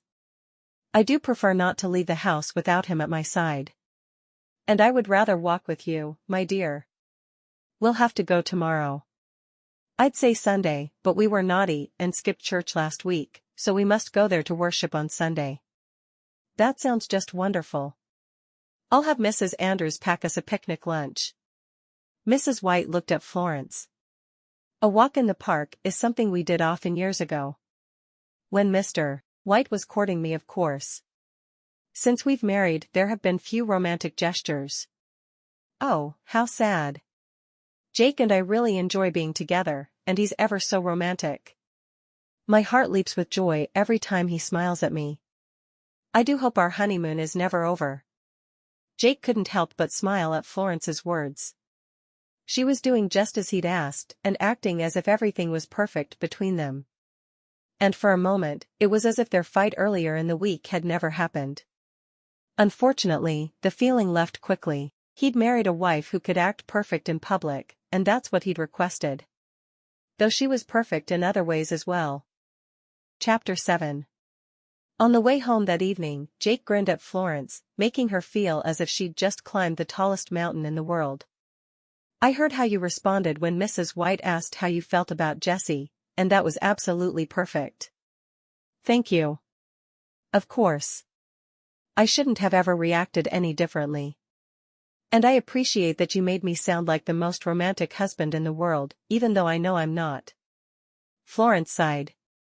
"You were the most romantic husband in the world until I messed everything up between us. I wish I could say the right thing to make you forgive me." "It's not a matter of forgiveness," he said. "It's a matter of trust. I don't feel like I can trust you anymore. I'll do everything I can to make you trust me again. I really am sorry I blew it. Well, there's no excuse for the way I acted." "What were you going to say?" he asked. "Well, I ended up out here because the man I was supposed to marry got someone else pregnant while we were engaged. I'd known him for years and trusted him implicitly. Then I found out I was all wrong for doing so. I'd known you for 5 days, and I didn't have a hard time believing it." She shook her head. "I was wrong, and I hope that someday I can make it up to you. I think I can understand how you made the leap, but the next time someone comes to you and says I did something wrong, will you believe that as well? I feel pretty confident in you now. But I can't promise I won't believe something. I can only promise I'll ask you about it and not act like a child because someone dared to say something bad about you." Florence sighed. "Well, we'll have to see what happens then, won't we?" He felt good about the fact that she hadn't claimed she'd always believe him. At least she was being as truthful as she could be. Early the following morning, Florence went to talk to Mrs. Andrews. "I know you don't think much of me now, but I do love Jake, and I'll convince you both, eventually. In the meantime, would you make us a picnic lunch to have at the park today?" Mrs. Andrews studied her for a moment. "I'm glad you're making an effort. I've never seen him as happy as he was the first few days you were married." "Thank you for saying that. I feel as though I've ruined my marriage only 5 days into it. He's a good man. He'll learn to trust you again." Mrs. Andrews pursed her lips. "I'll get a picnic lunch ready. Would noon be acceptable?" "Oh, yes. Thank you." Florence hurried back up the stairs, hoping she'd see Jake before he'd dressed so she could let him know the picnic was being prepared. When she entered their room, he was still sleeping, and he looked so, well, perfect was the only word that came to mind. He looked perfect to her. She took the book from his nightstand and sat down in the armchair to read it, without lighting any lamps. The sun streaming into the room was enough to see by. As she read, she was very aware of him sleeping a short distance from her, and she hoped he would be awake in time for their picnic. What if he'd just agreed to it because people had been listening? Either way, she'd do all she could to talk him into it. When he finally woke, it was already after 10. "Are you feeling all right?" she asked. He looked at her for a moment, surprised to see her in the room with him. "I tend to sleep in on Saturdays," he said. "We had some late nights this week, and it helps me catch up. There's a musical showing in town tonight I want to take you to. All of the upper class will be there, and the more I appear with you, the better it will be. You're helping my reputation a great deal. Why don't you just tell everyone the child isn't yours?" He shrugged. "Because he's my nephew, and he looks like me. I'll do anything I can to make life more comfortable for him and Kate. Kate loved Jessie with everything inside her, as I did. I feel I should keep her close. I can understand that. I had Mrs. Andrews ready a picnic for us. Are you still willing to go to the park?" He nodded. "Everything we do together publicly is good for my reputation. And good for us," he added softly. She moved to him and sat beside him on the bed. "I'm glad you're not sending me back to Massachusetts. I know I don't deserve to stay, but I'm thankful you're letting me." He put an arm around her and pulled her close. "I'm thankful you're willing to face people who say terrible things about me without telling them the truth. This town has not been kind to me since my brother died, and I feel as if I finally have someone in my corner." He kissed her softly. "Now, let me get ready for that picnic. Do you mind if I wear jeans?" She grinned. I'd like that. She'd noticed jeans seemed to fit tighter than other trousers, and she liked the idea of how he'd look in them. She put on one of her day dresses that was perfect for sitting on the ground and hurried down to see if Mrs. Andrews would include a blanket for them to sit on. To her surprise, she found a formal picnic basket on the counter, with a blanket in one spot and plates and cutlery included. This would be a very nice picnic. Florence thought for a moment about inviting Kate and Jessie, but then decided she would do that during the week. It would be nice to get to know the other woman and her child. They were Jake's family after all. "Thank you for including a picnic," Florence said, moving to kiss Mrs. Andrews on the cheek. "And thank you for giving me another chance." Mrs. Andrews smiled. "Jake said he was taking you to the theater for a musical this evening. Do you know if it's dinner theater or if you'll be eating out beforehand?" "I don't. Let me run and ask him for you. That way you won't spend your day cooking when you could be spending it with Mr. Andrews." "Thank you," Mrs. Andrews said, looking surprised.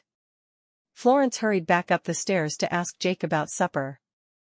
"Mrs. Andrews wants to know if we're attending a dinner theater, eating out before the performance, or eating at home this evening?"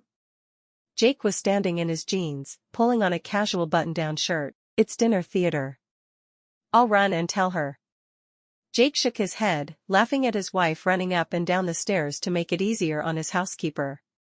She may have said some things she shouldn't have, but she was certainly endearing herself to him. She was back with him a short while later. "She's going to leave after she finishes our lunch and cleans up then," Florence said. "I think she should. I wish I had extra tickets for the theater tonight for her and Mr. Andrews." "Oh, we should do something like that for them for Christmas." "I'd like that a lot. I think a lot of them, and I never can pick out the right gift." "I'll help," Florence offered. "It's actually something I do quite well. See? You're going to be useful after all." She resisted the urge to stick her tongue out at him. He was simply being difficult. But as she wasn't sticking her tongue out at him, she realized that they were bantering as they had at first. He'd forgiven her. She knew he didn't trust her yet, but she felt they could work through that. Soon, she was holding on to his arm, as he carried the picnic basket toward the park. As they walked, she felt safe and secure, knowing he would take care of her.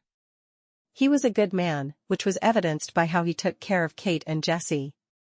She couldn't believe she'd ever thought he was a bad man because of Jessie. As they walked, she asked, "What musical are we going to see tonight?" "It's a musical comedy called Shopgirl. It's all the rage in New York and London. I think we'll both enjoy it." "Have you seen it?" she asked. "No, tonight is opening night. I was dearly hoping you would love the theater as much as I do. I've seen a couple of shows on Broadway with my parents, but that's the only experience I have of the theater. My mother didn't consider the small theater in Beckham worth going to." He shook his head. "I'll try any theater 3 times. If the first 2 plays are bad, I'll give it one more shot. If all 3 are bad, then I'm finished." "I like that plan." "Have you been to this theater before?" she asked. "Every time there's a new play, I try to make it on opening night. I used to go with my family, and then I went with my brother. The past few years, I've been going alone. I do love theater after all." "Is it a good theater?" she asked. "It's all right. I've been to several plays on Broadway, and they were much better, but this is what I can watch here in town. If I want a good theater, I'll take a week off and take the train to Seattle. They have a wonderful opera house there with fabulous acoustics." "Oh. That sounds like fun." He smiled. "Maybe we can plan a trip then." "I'd like that." When they reached the park, there were ladies with baby carriages, and a few young couples picnicking in the grass. Florence was excited to be able to join them and told herself she would come often as long as the weather held.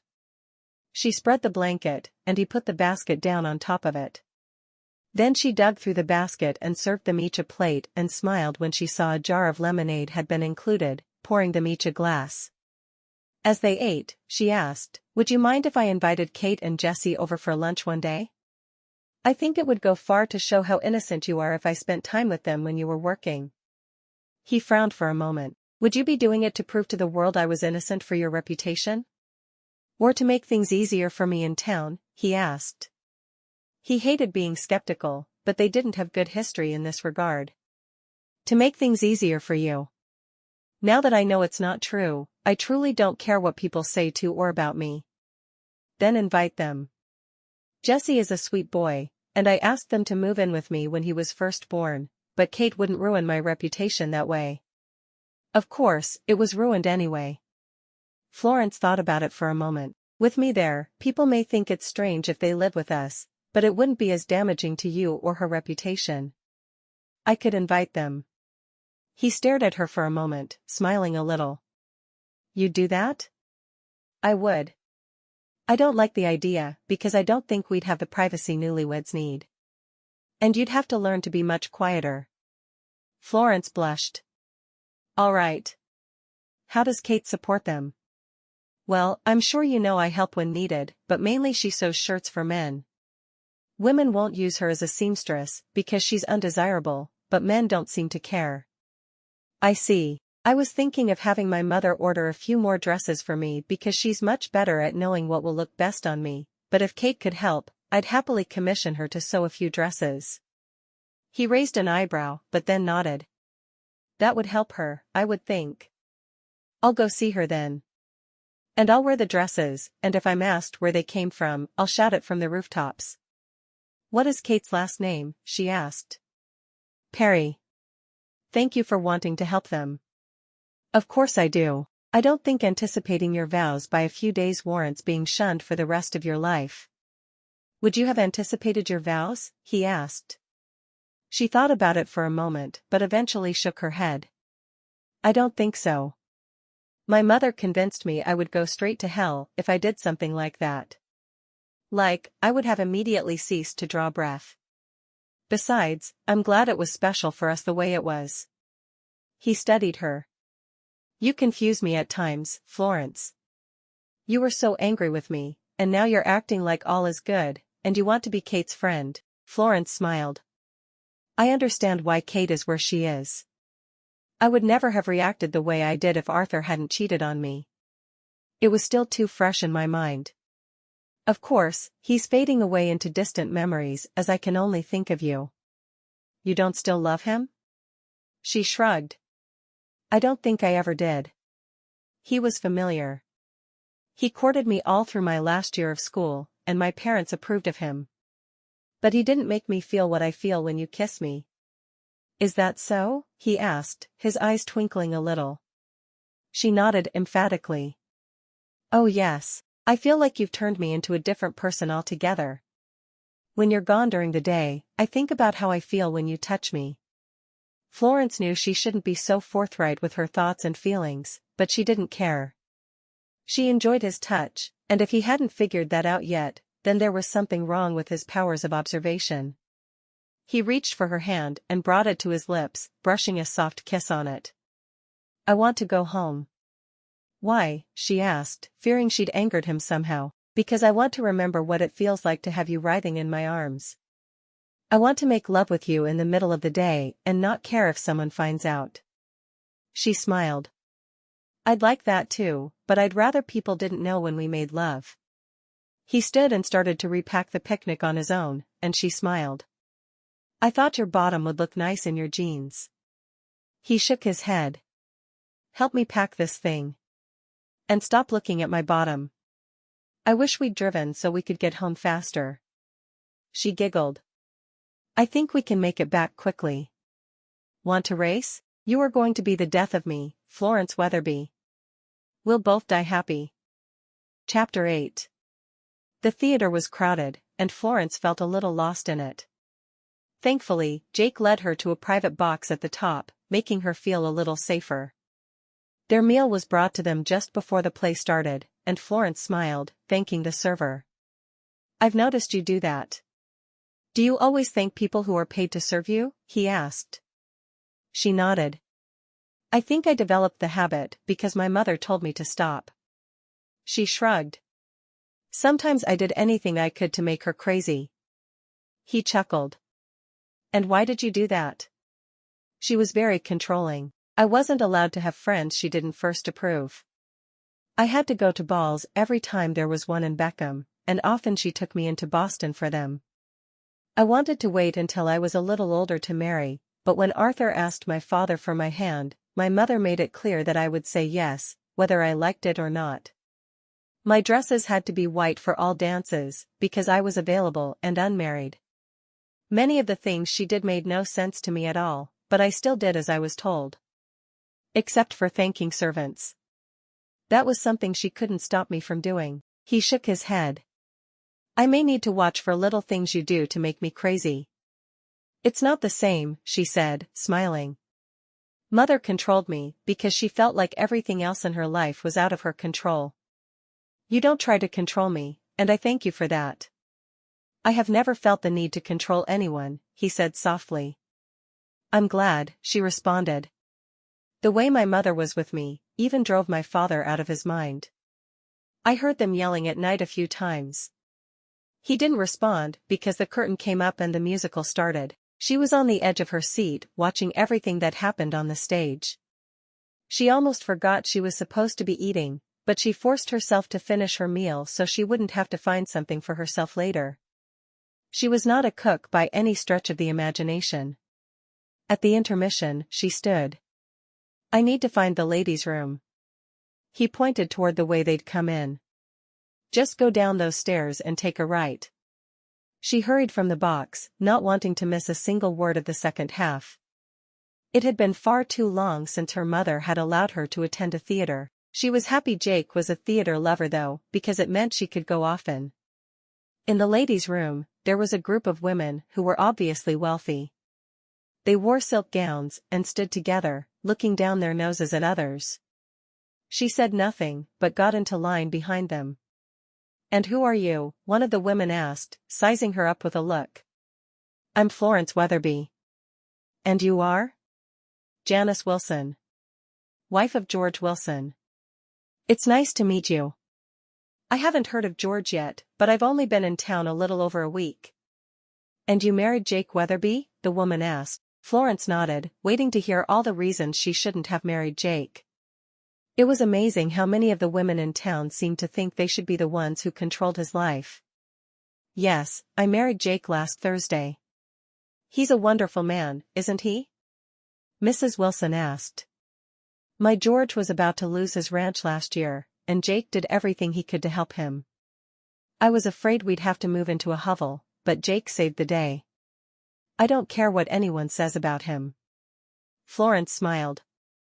He is a wonderful man. All I hear is gossip about him, but I know who he is, and I'm proud to be his wife. As you should be, Mrs. Wilson said. The women she'd been talking with had all gotten quiet, but Florence was thrilled to have found just one ally in town. Your husband is a rancher then? Florence asked. He is. Last year was a bad year, but he's still the most successful rancher in this part of Wyoming. I hope we'll see more of each other. I do too, dear. When Mrs. Wilson disappeared into the ladies' room, one of her companions gave Florence a look that told her the other woman didn't hold the same opinions as Mrs. Wilson. Florence didn't care though. It was nice to see someone in town understood what a wonderful person her husband was. When she returned to the box, Mr. and Mrs. Wilson were there, talking to Jake. As soon as Florence was there, Jake introduced her to Mr. Wilson. I understand you met Mrs. Wilson already, he said. Yes, I did. We should have them over to supper, Florence said. Jake smiled. I'd like that. Maybe Wednesday evening? Mr. Wilson shook his head. No, let us host you. I have to be up before 5 every morning, and tomorrow's going to be difficult enough. Can't do that twice in 1 week. He clapped Jake on the back. We can't all keep bankers' hours. Wednesday night at your house then, Jake agreed. Can we bring anything? Florence asked Mrs. Wilson. Since you're hosting us without planning to? Mrs. Wilson shook her head. I'll take care of everything. I look forward to seeing you then, Florence said, happy to have found a like-minded woman in town. As the other couple left their box, Florence said, I like her. Jake chuckled. You sound shocked you like someone in this town. Before today, I'd only met women who wanted to gossip about you.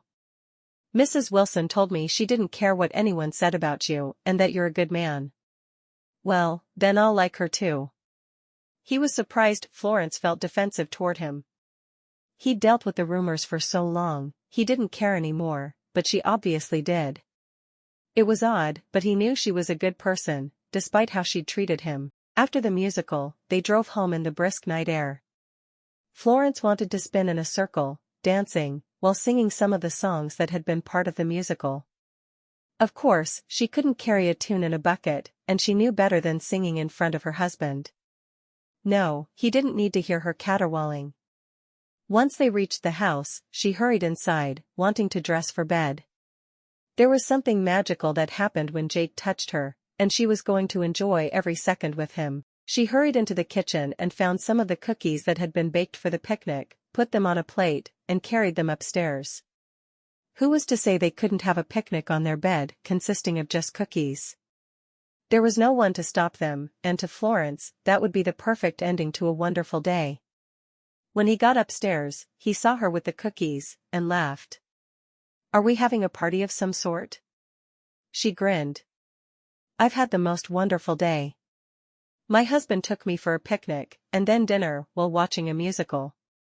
I'm practically walking on air. I thought it would be good if we ended the day the same way we've lived it. I cannot complain about that at all, he said. She was already ready for bed, and he quickly stripped down to just his drawers. He didn't feel right eating completely naked, and he wasn't sure why. He'd have to think about that later. What did you think of the musical? She asked. Oh, I thought it was wonderful. I take it you enjoyed it. So much. I'm so glad we have that interest in common. And I love the idea of spending some time in Seattle seeing musicals there as well. You're pretty special. I hope you know that. Not really, she said. I wish I was a better person. Don't we all? I look in a mirror, and I see only my faults. You look in a mirror and see your own faults. But I look at you, and I see someone who truly makes me happy. She smiled, lifting a cookie to his lips. You make me happy as well, Jake. I hope you can see that. Sunday morning, they went to church. The service wasn't until 10, and it felt like they were lazy as they didn't wake until after 8. Florence dressed in one of her church dresses, while Jake put on one of his business suits. She'd only seen him wear something else one time, which was odd to her. But she supposed her father had been the same. When they entered the church, she was excited to meet more people, feeling good about what Mrs. Wilson had said the night before. As she looked around the church, most of the women turned away from her as if she was a pariah. She didn't know why they were treating her badly, but she decided she wouldn't give them the time of day. After a moment, she spotted Kate off in a back corner of the building with little Jessie. She made a beeline toward them, keeping her voice loud as she spoke to her. It's so good to see you again, Kate. I was hoping I could have you make a few dresses for me. Kate's eyes widened, but she nodded. Yes, of course. I'll need your help picking a pattern and fabric that would look good on me, Florence said. My mother always picked the right clothes for me, but I don't have her eye. I'd be happy to help. Kate said. Why don't you and Jessie come for lunch on Monday, and we can talk about what I'd like after?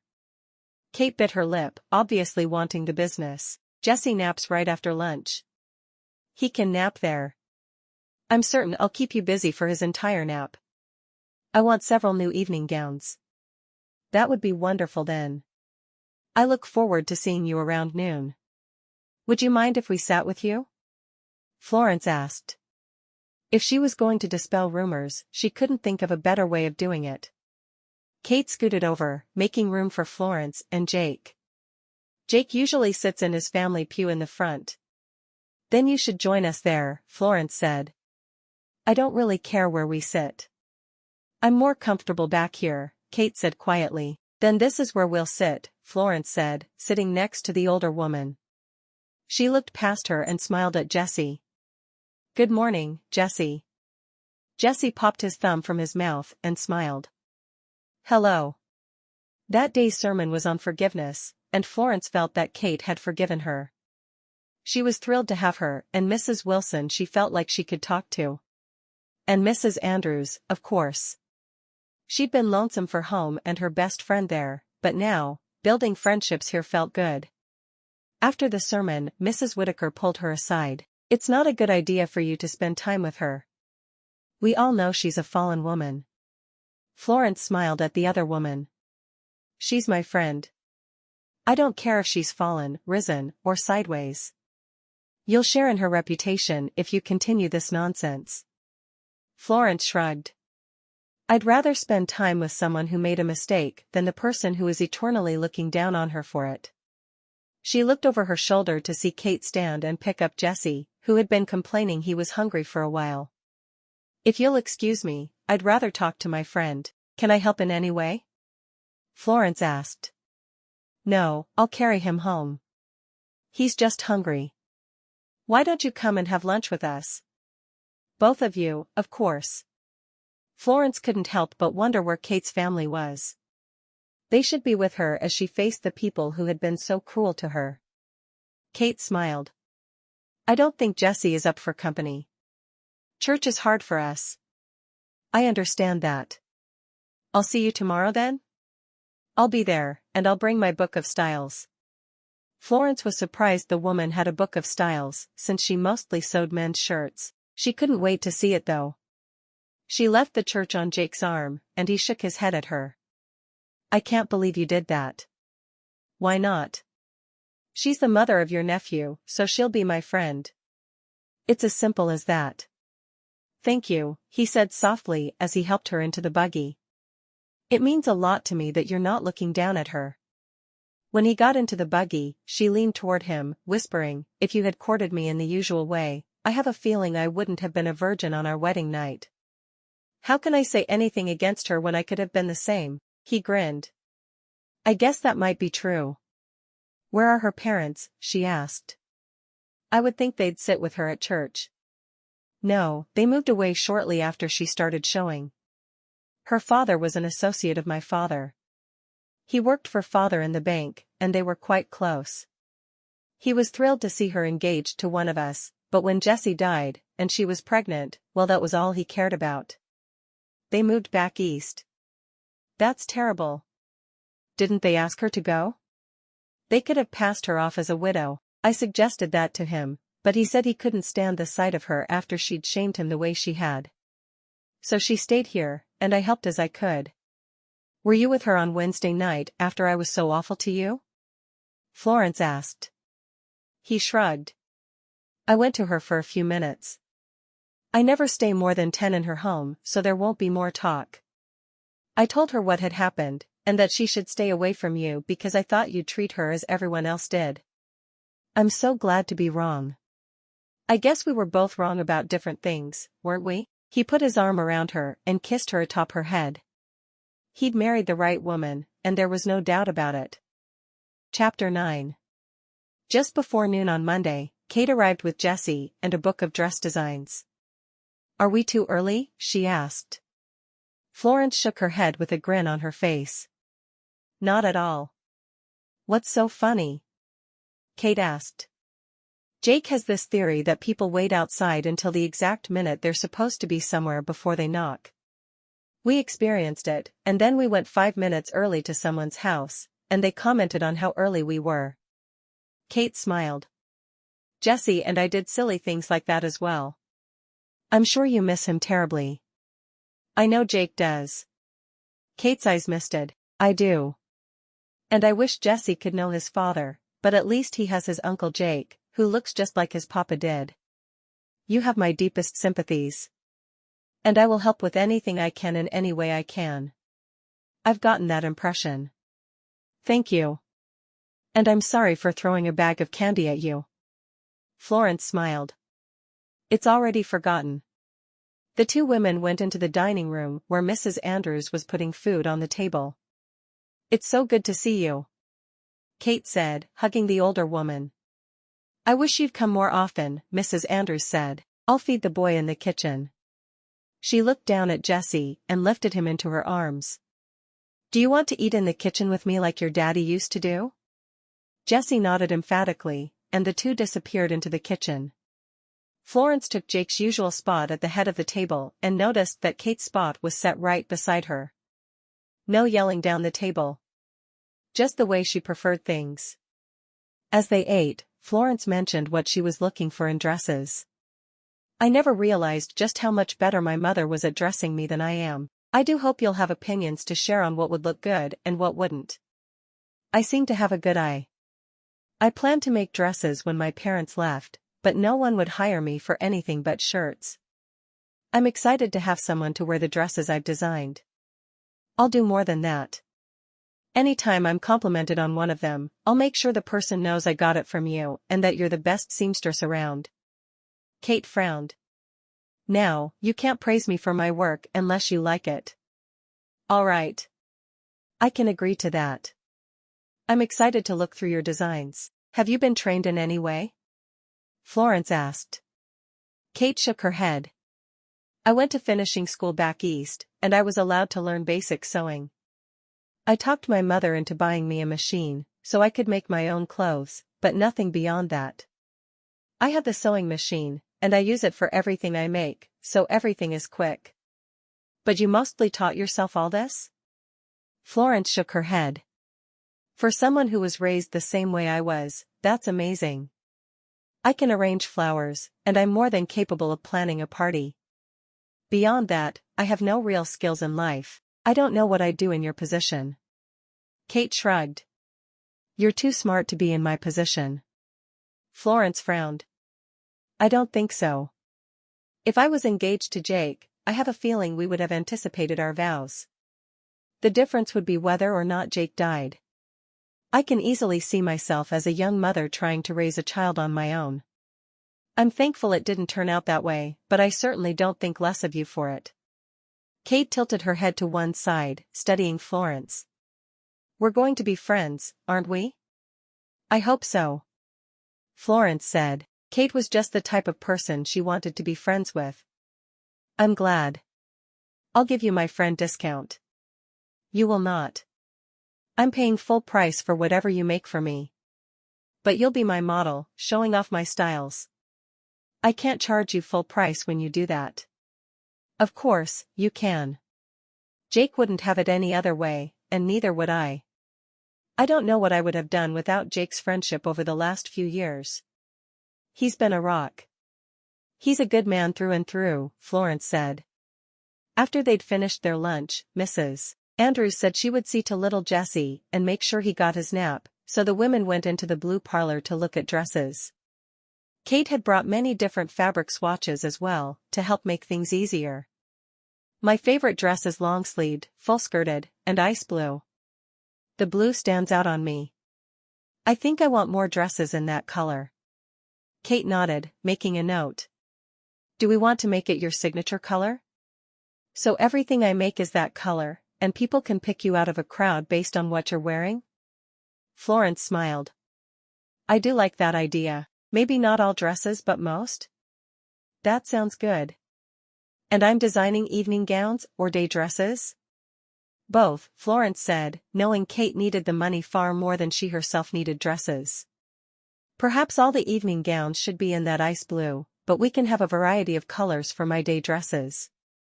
Kate nodded, making a quick note. I think that's a wonderful idea. Together, the two women, the unlikeliest of friends, sat and created a wardrobe. At the end of Kate's book, there were some items of lingerie, and even though it was embarrassing to discuss with a friend, she ordered several items in silk.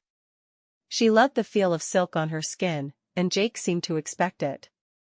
The final bill was more money than Florence had imagined, but she knew Jake wouldn't complain if it was to help Kate. Let me pay you half now, so you can buy the fabric. Kate looked relieved. Thank you for thinking of that. I was going to have to buy enough for only 2 dresses and then bring them to you and use that money for the next ones. No need for that, I'll be right back. Florence hurried up the stairs and found the money she'd hidden in all the trunks and on her person before heading west. She couldn't think of a better use of the emergency fund her parents had given her than helping a friend. When she reached the blue parlor again, she carefully counted out the money to Kate. "Is that enough to buy what you need to buy?" Kate nodded. "And enough for Jessie and I to live on as I finish these dresses. May I bring you 2 or 3 pieces at a time, so I can make certain my sewing is up to your standards?" "I'd like that a lot," Florence said, all at once excited to get the new clothes. For so long, shopping had been something she dreaded, due to the way her mother had forced it upon her. Now, she had made the choices with a trusted friend, and she would be wearing styles no one else had even seen. "I have one more dress that I have in mind for you, but it's not in the book. May I create something for you and it be a surprise?" Kate asked, looking excited at the prospect. "I would love that, thank you so much." Florence would have to order another armoire for all the clothes she was having Kate make, but she knew she'd look her best and the money would be very helpful to Kate and Jessie. "All right then. Let's get your measurements, and then we'll see what Mrs. Andrews has done with my baby." Florence laughed. "Treated him like a king is what she's done." "Oh, I know. He'll act spoiled for days." Kate didn't mind that her son was getting spoiled. "She's the closest thing he has to a grandmother. I wish your parents had accepted him." Kate shrugged. "I made a mistake, and I'm paying for it. But I wouldn't change it for the world because I have Jessie." Later that afternoon, Florence couldn't quit thinking about what Kate had said. She wouldn't go back and change her actions, because she wouldn't have Jessie. Florence knew she wouldn't change what had happened between Arthur and herself, because she wouldn't have Jake. When she'd agreed to marry a stranger, she'd thought she was settling for second best, but she knew now it had been meant to happen this way. Jake was not second to anyone. On Wednesday evening, she and Jake headed out to the Wilson residence, and Florence was excited to see the kindest woman who was friends with Jake she'd met. As they drove, she asked him what had happened the previous year. "Mrs. Wilson told me that they almost lost their home last year, but that you'd prevented that from happening." Jake shrugged. "I'm a banker. I do what I can." "So you helped them in your position as bank president?" she asked. He sighed. "I guess I need to tell you the whole story, but you cannot tell anyone else." "Please." "What happened? They lost a large portion of their herd to blizzards 2 winters ago, and they didn't have enough cattle left to go to sale. The bank couldn't loan them money because they weren't an acceptable risk, so I loaned them money personally because I know them and believe in them. Mr. Wilson will pay me back next month, and he has the herd to do it now. It was the right thing to do." "And you always do the right thing," Florence said softly. "I truly admire you." "Oh, stop that," he said. "I don't want to be admired." "I'll do my best," she said. When they got to the Wilsons' home, they were invited in immediately. Mrs. Wilson invited her into the kitchen to chat while she finished the last of the meal. Florence was a little surprised they didn't have a housekeeper cooking for them. "I can see the question on your face," Mrs. Wilson said. "I had to let my housekeeper go, and we tightened our belts after our money troubles. She's staying with her daughter for a while, and after we sell off our steers next month, she'll be coming back. I wasn't raised as you were. I learned to cook and clean, and I was the one who kept our house until about 10 years ago. It wasn't a problem for me to do it all again. It must be frightening to know that a bad winter can completely change your life." Mrs. Wilson nodded. "Yes, it is at times. We're very thankful to Jake for what he did for us. Mr. Wilson went to the bank first, of course, but the loan officer told us that his hands were tied. When Jake saw we'd been denied, he drove out here to talk to us about what he could do. He didn't even charge us interest. Anytime I hear anyone say anything against Jake, I stand up for him because he's a good man. There aren't enough of those around. Thank you for being the voice of reason with all the gossiping in this town. You'd think Kate was the first person to ever have a child out of wedlock. I've heard rumors you've made friends with Kate, and I have to say I'm impressed. I'm not sure I could do the same." "It was easy," Florence said. "She's going to make me some gowns, and I'm excited to see them." Mrs. Wilson smiled. "I really like you, Mrs. Weatherby." "Won't you call me Florence?" "Only if you call me Louise." "Happily," Florence said. Now what can I do to help? Together, they carried the food into the dining room and placed it on the table. While Louise went to fetch the men, Florence rearranged the flowers in the vase on the table, making them look as if they had been professionally done. As they all sat down to eat, Mr. Wilson said a prayer over the meal. The discussion they shared felt like the first real conversation she'd had with another woman since she'd arrived in Wyoming. It was nice to finally find a friend, but she couldn't help but wonder how Louise had been before she'd needed Jake's money. Finally, she decided it didn't matter at all. If Louise had been one of the negative women, she'd learned her lesson and was much kinder now. On the way home, Florence couldn't stop smiling. I'm glad to finally have two friends here. I didn't think I'd ever be able to make friends with any of the women who run in our circle. Why is that? He asked. Because they all talk about you. Only Louise has anything nice to say. I'm sick of listening to all the gossip about you, as if you're a terrible person. I'm glad you're on my side, he said after a while. When you weren't, you were a bit scary. She laughed. You should have seen me when Arthur told me he'd stepped out on me and married someone else. He glanced at her and then back at the horses. Why?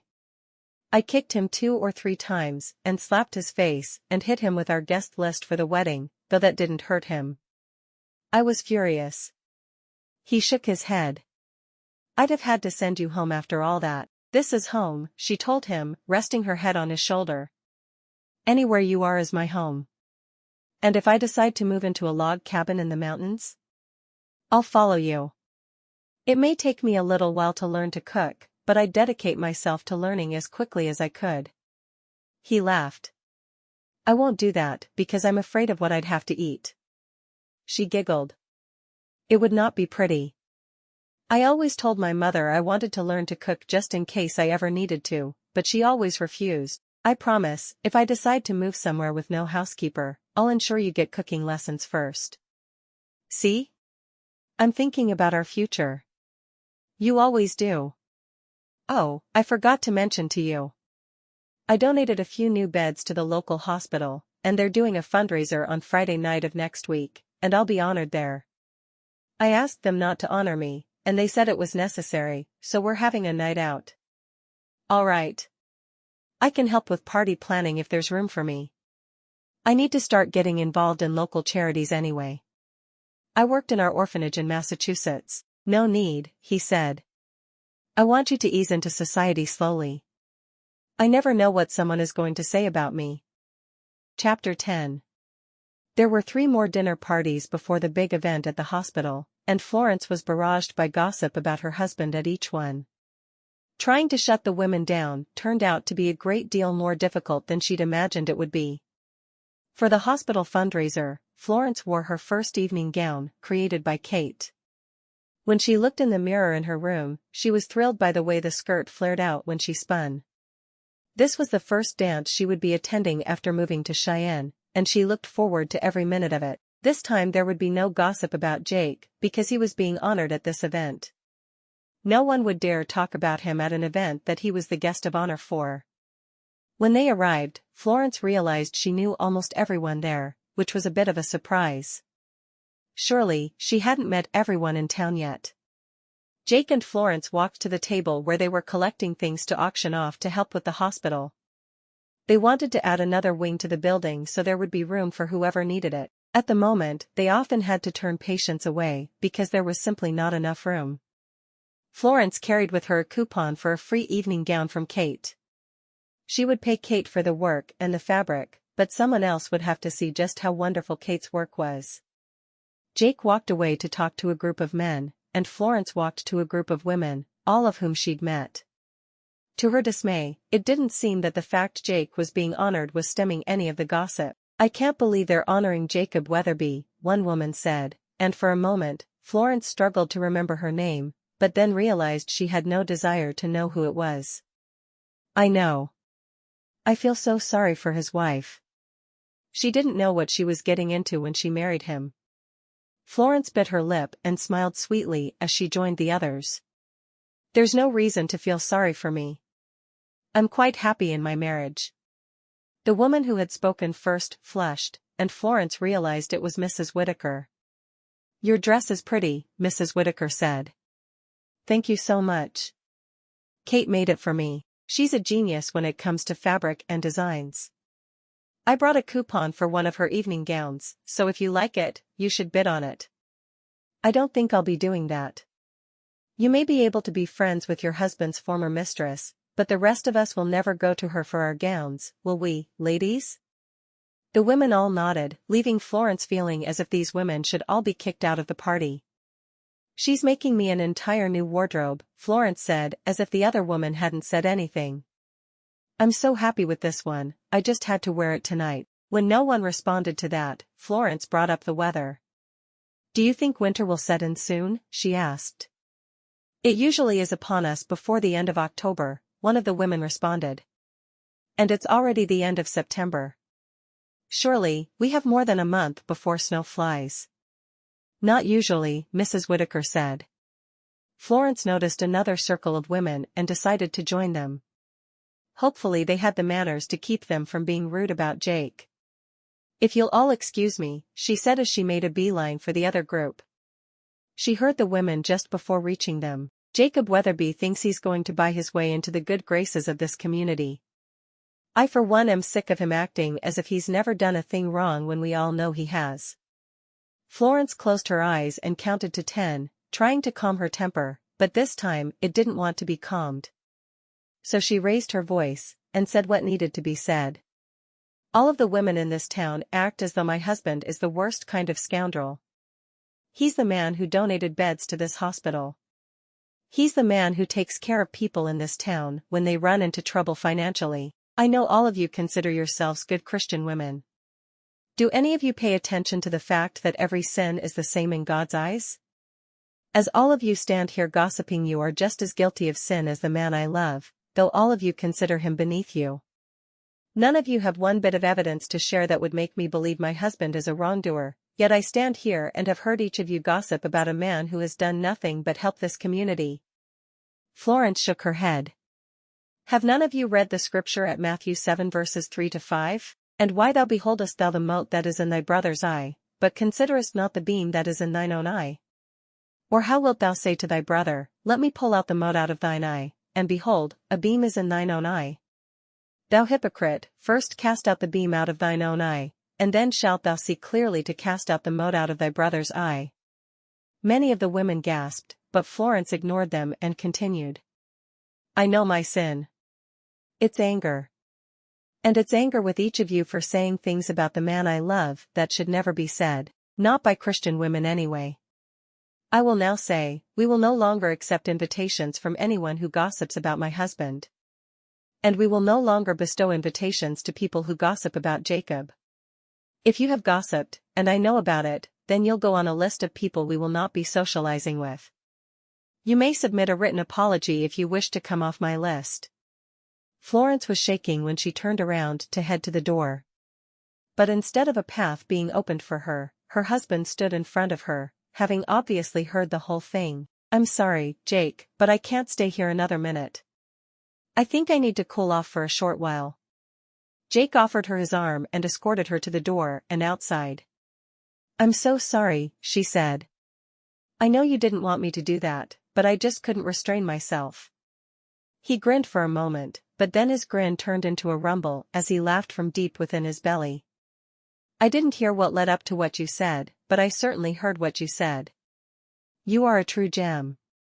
He leaned down and pressed his lips to hers, not caring who was watching. Thank you for defending me. Gathering her close, he held her as she stopped shaking. I can't leave yet. I need to go and receive my letter of thanks.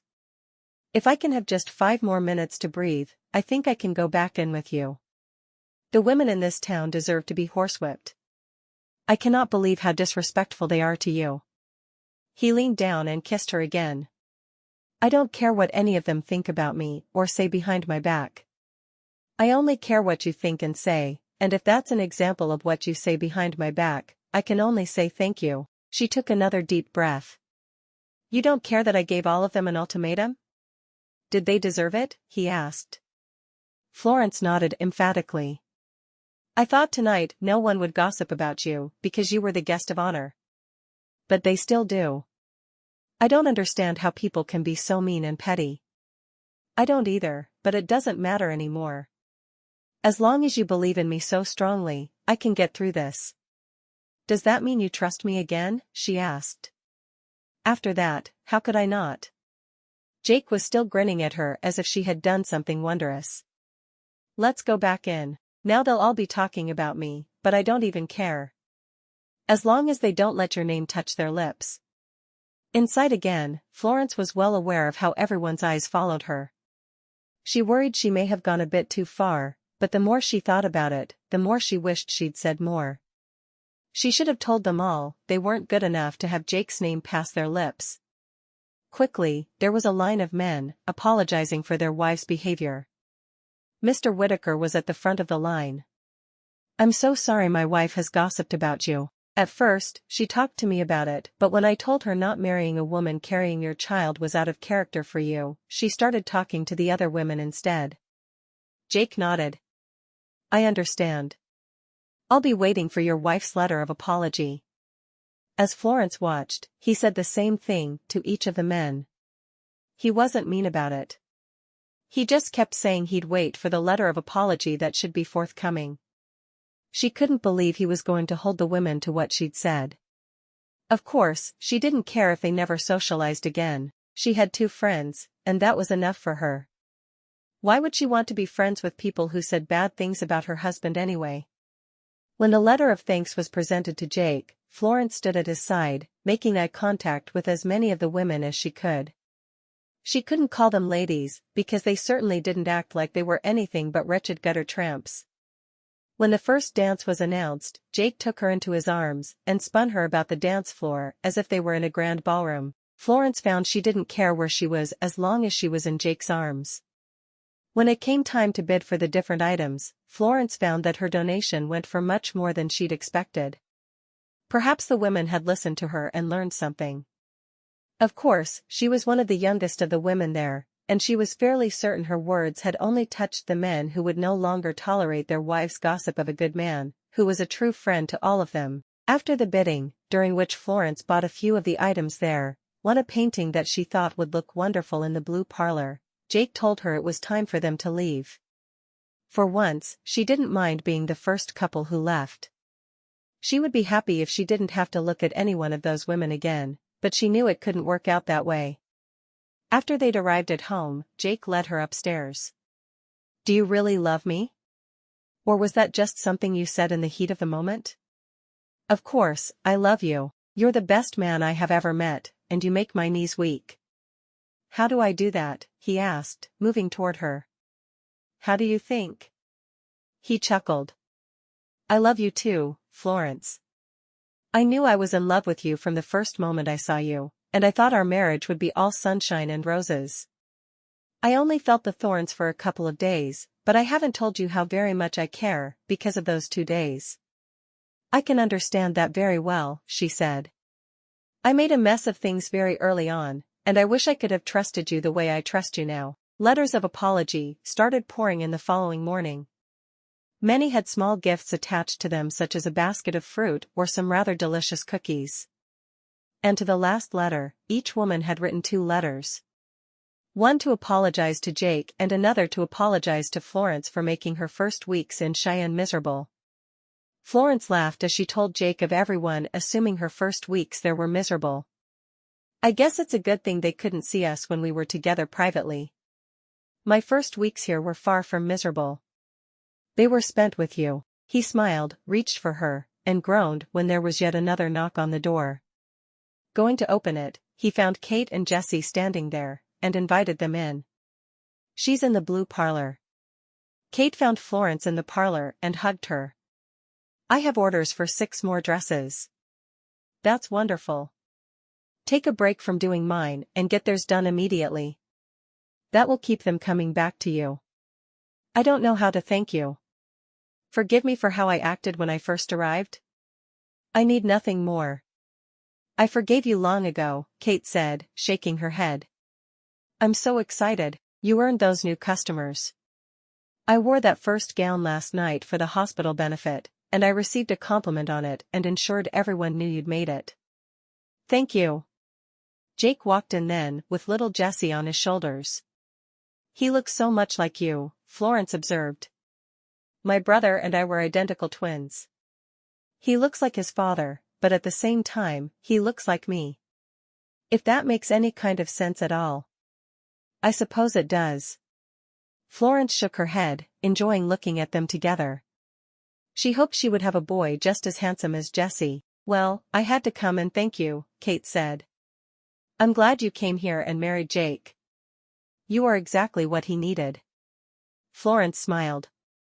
"If only I could control my temper." Kate laughed. "I did hear some things about what you said last night." Jake grinned. "I couldn't have been prouder of her. And we've gotten letters of apology from every woman who was there last night and several more. I think they're all afraid of Florence now." "Good," Kate said. "I know I'll still be gossiped about, but I've gotten used to that." "I could make another announcement at the next party we attend," Florence said, grinning. "As long as they buy gowns from me, I don't care what they say behind my back." Epilogue. Jake stood in front of the window in their bedroom, holding his twin daughters. They were identical, just as he and his brother had been. "I hope you both find a man who completes you," he said softly. "Your mama is the best thing that ever happened to me, and I want you to both say that about your husbands one day." He glanced over his shoulder to where Florence was sleeping. "She's tired. You two wore her out coming into this world. I hope you both have the same amount of passion for the people you love as your mama does. She's an amazing lady." The babies were sleeping in his arms, and had no response, but that was all right, because he hadn't expected one.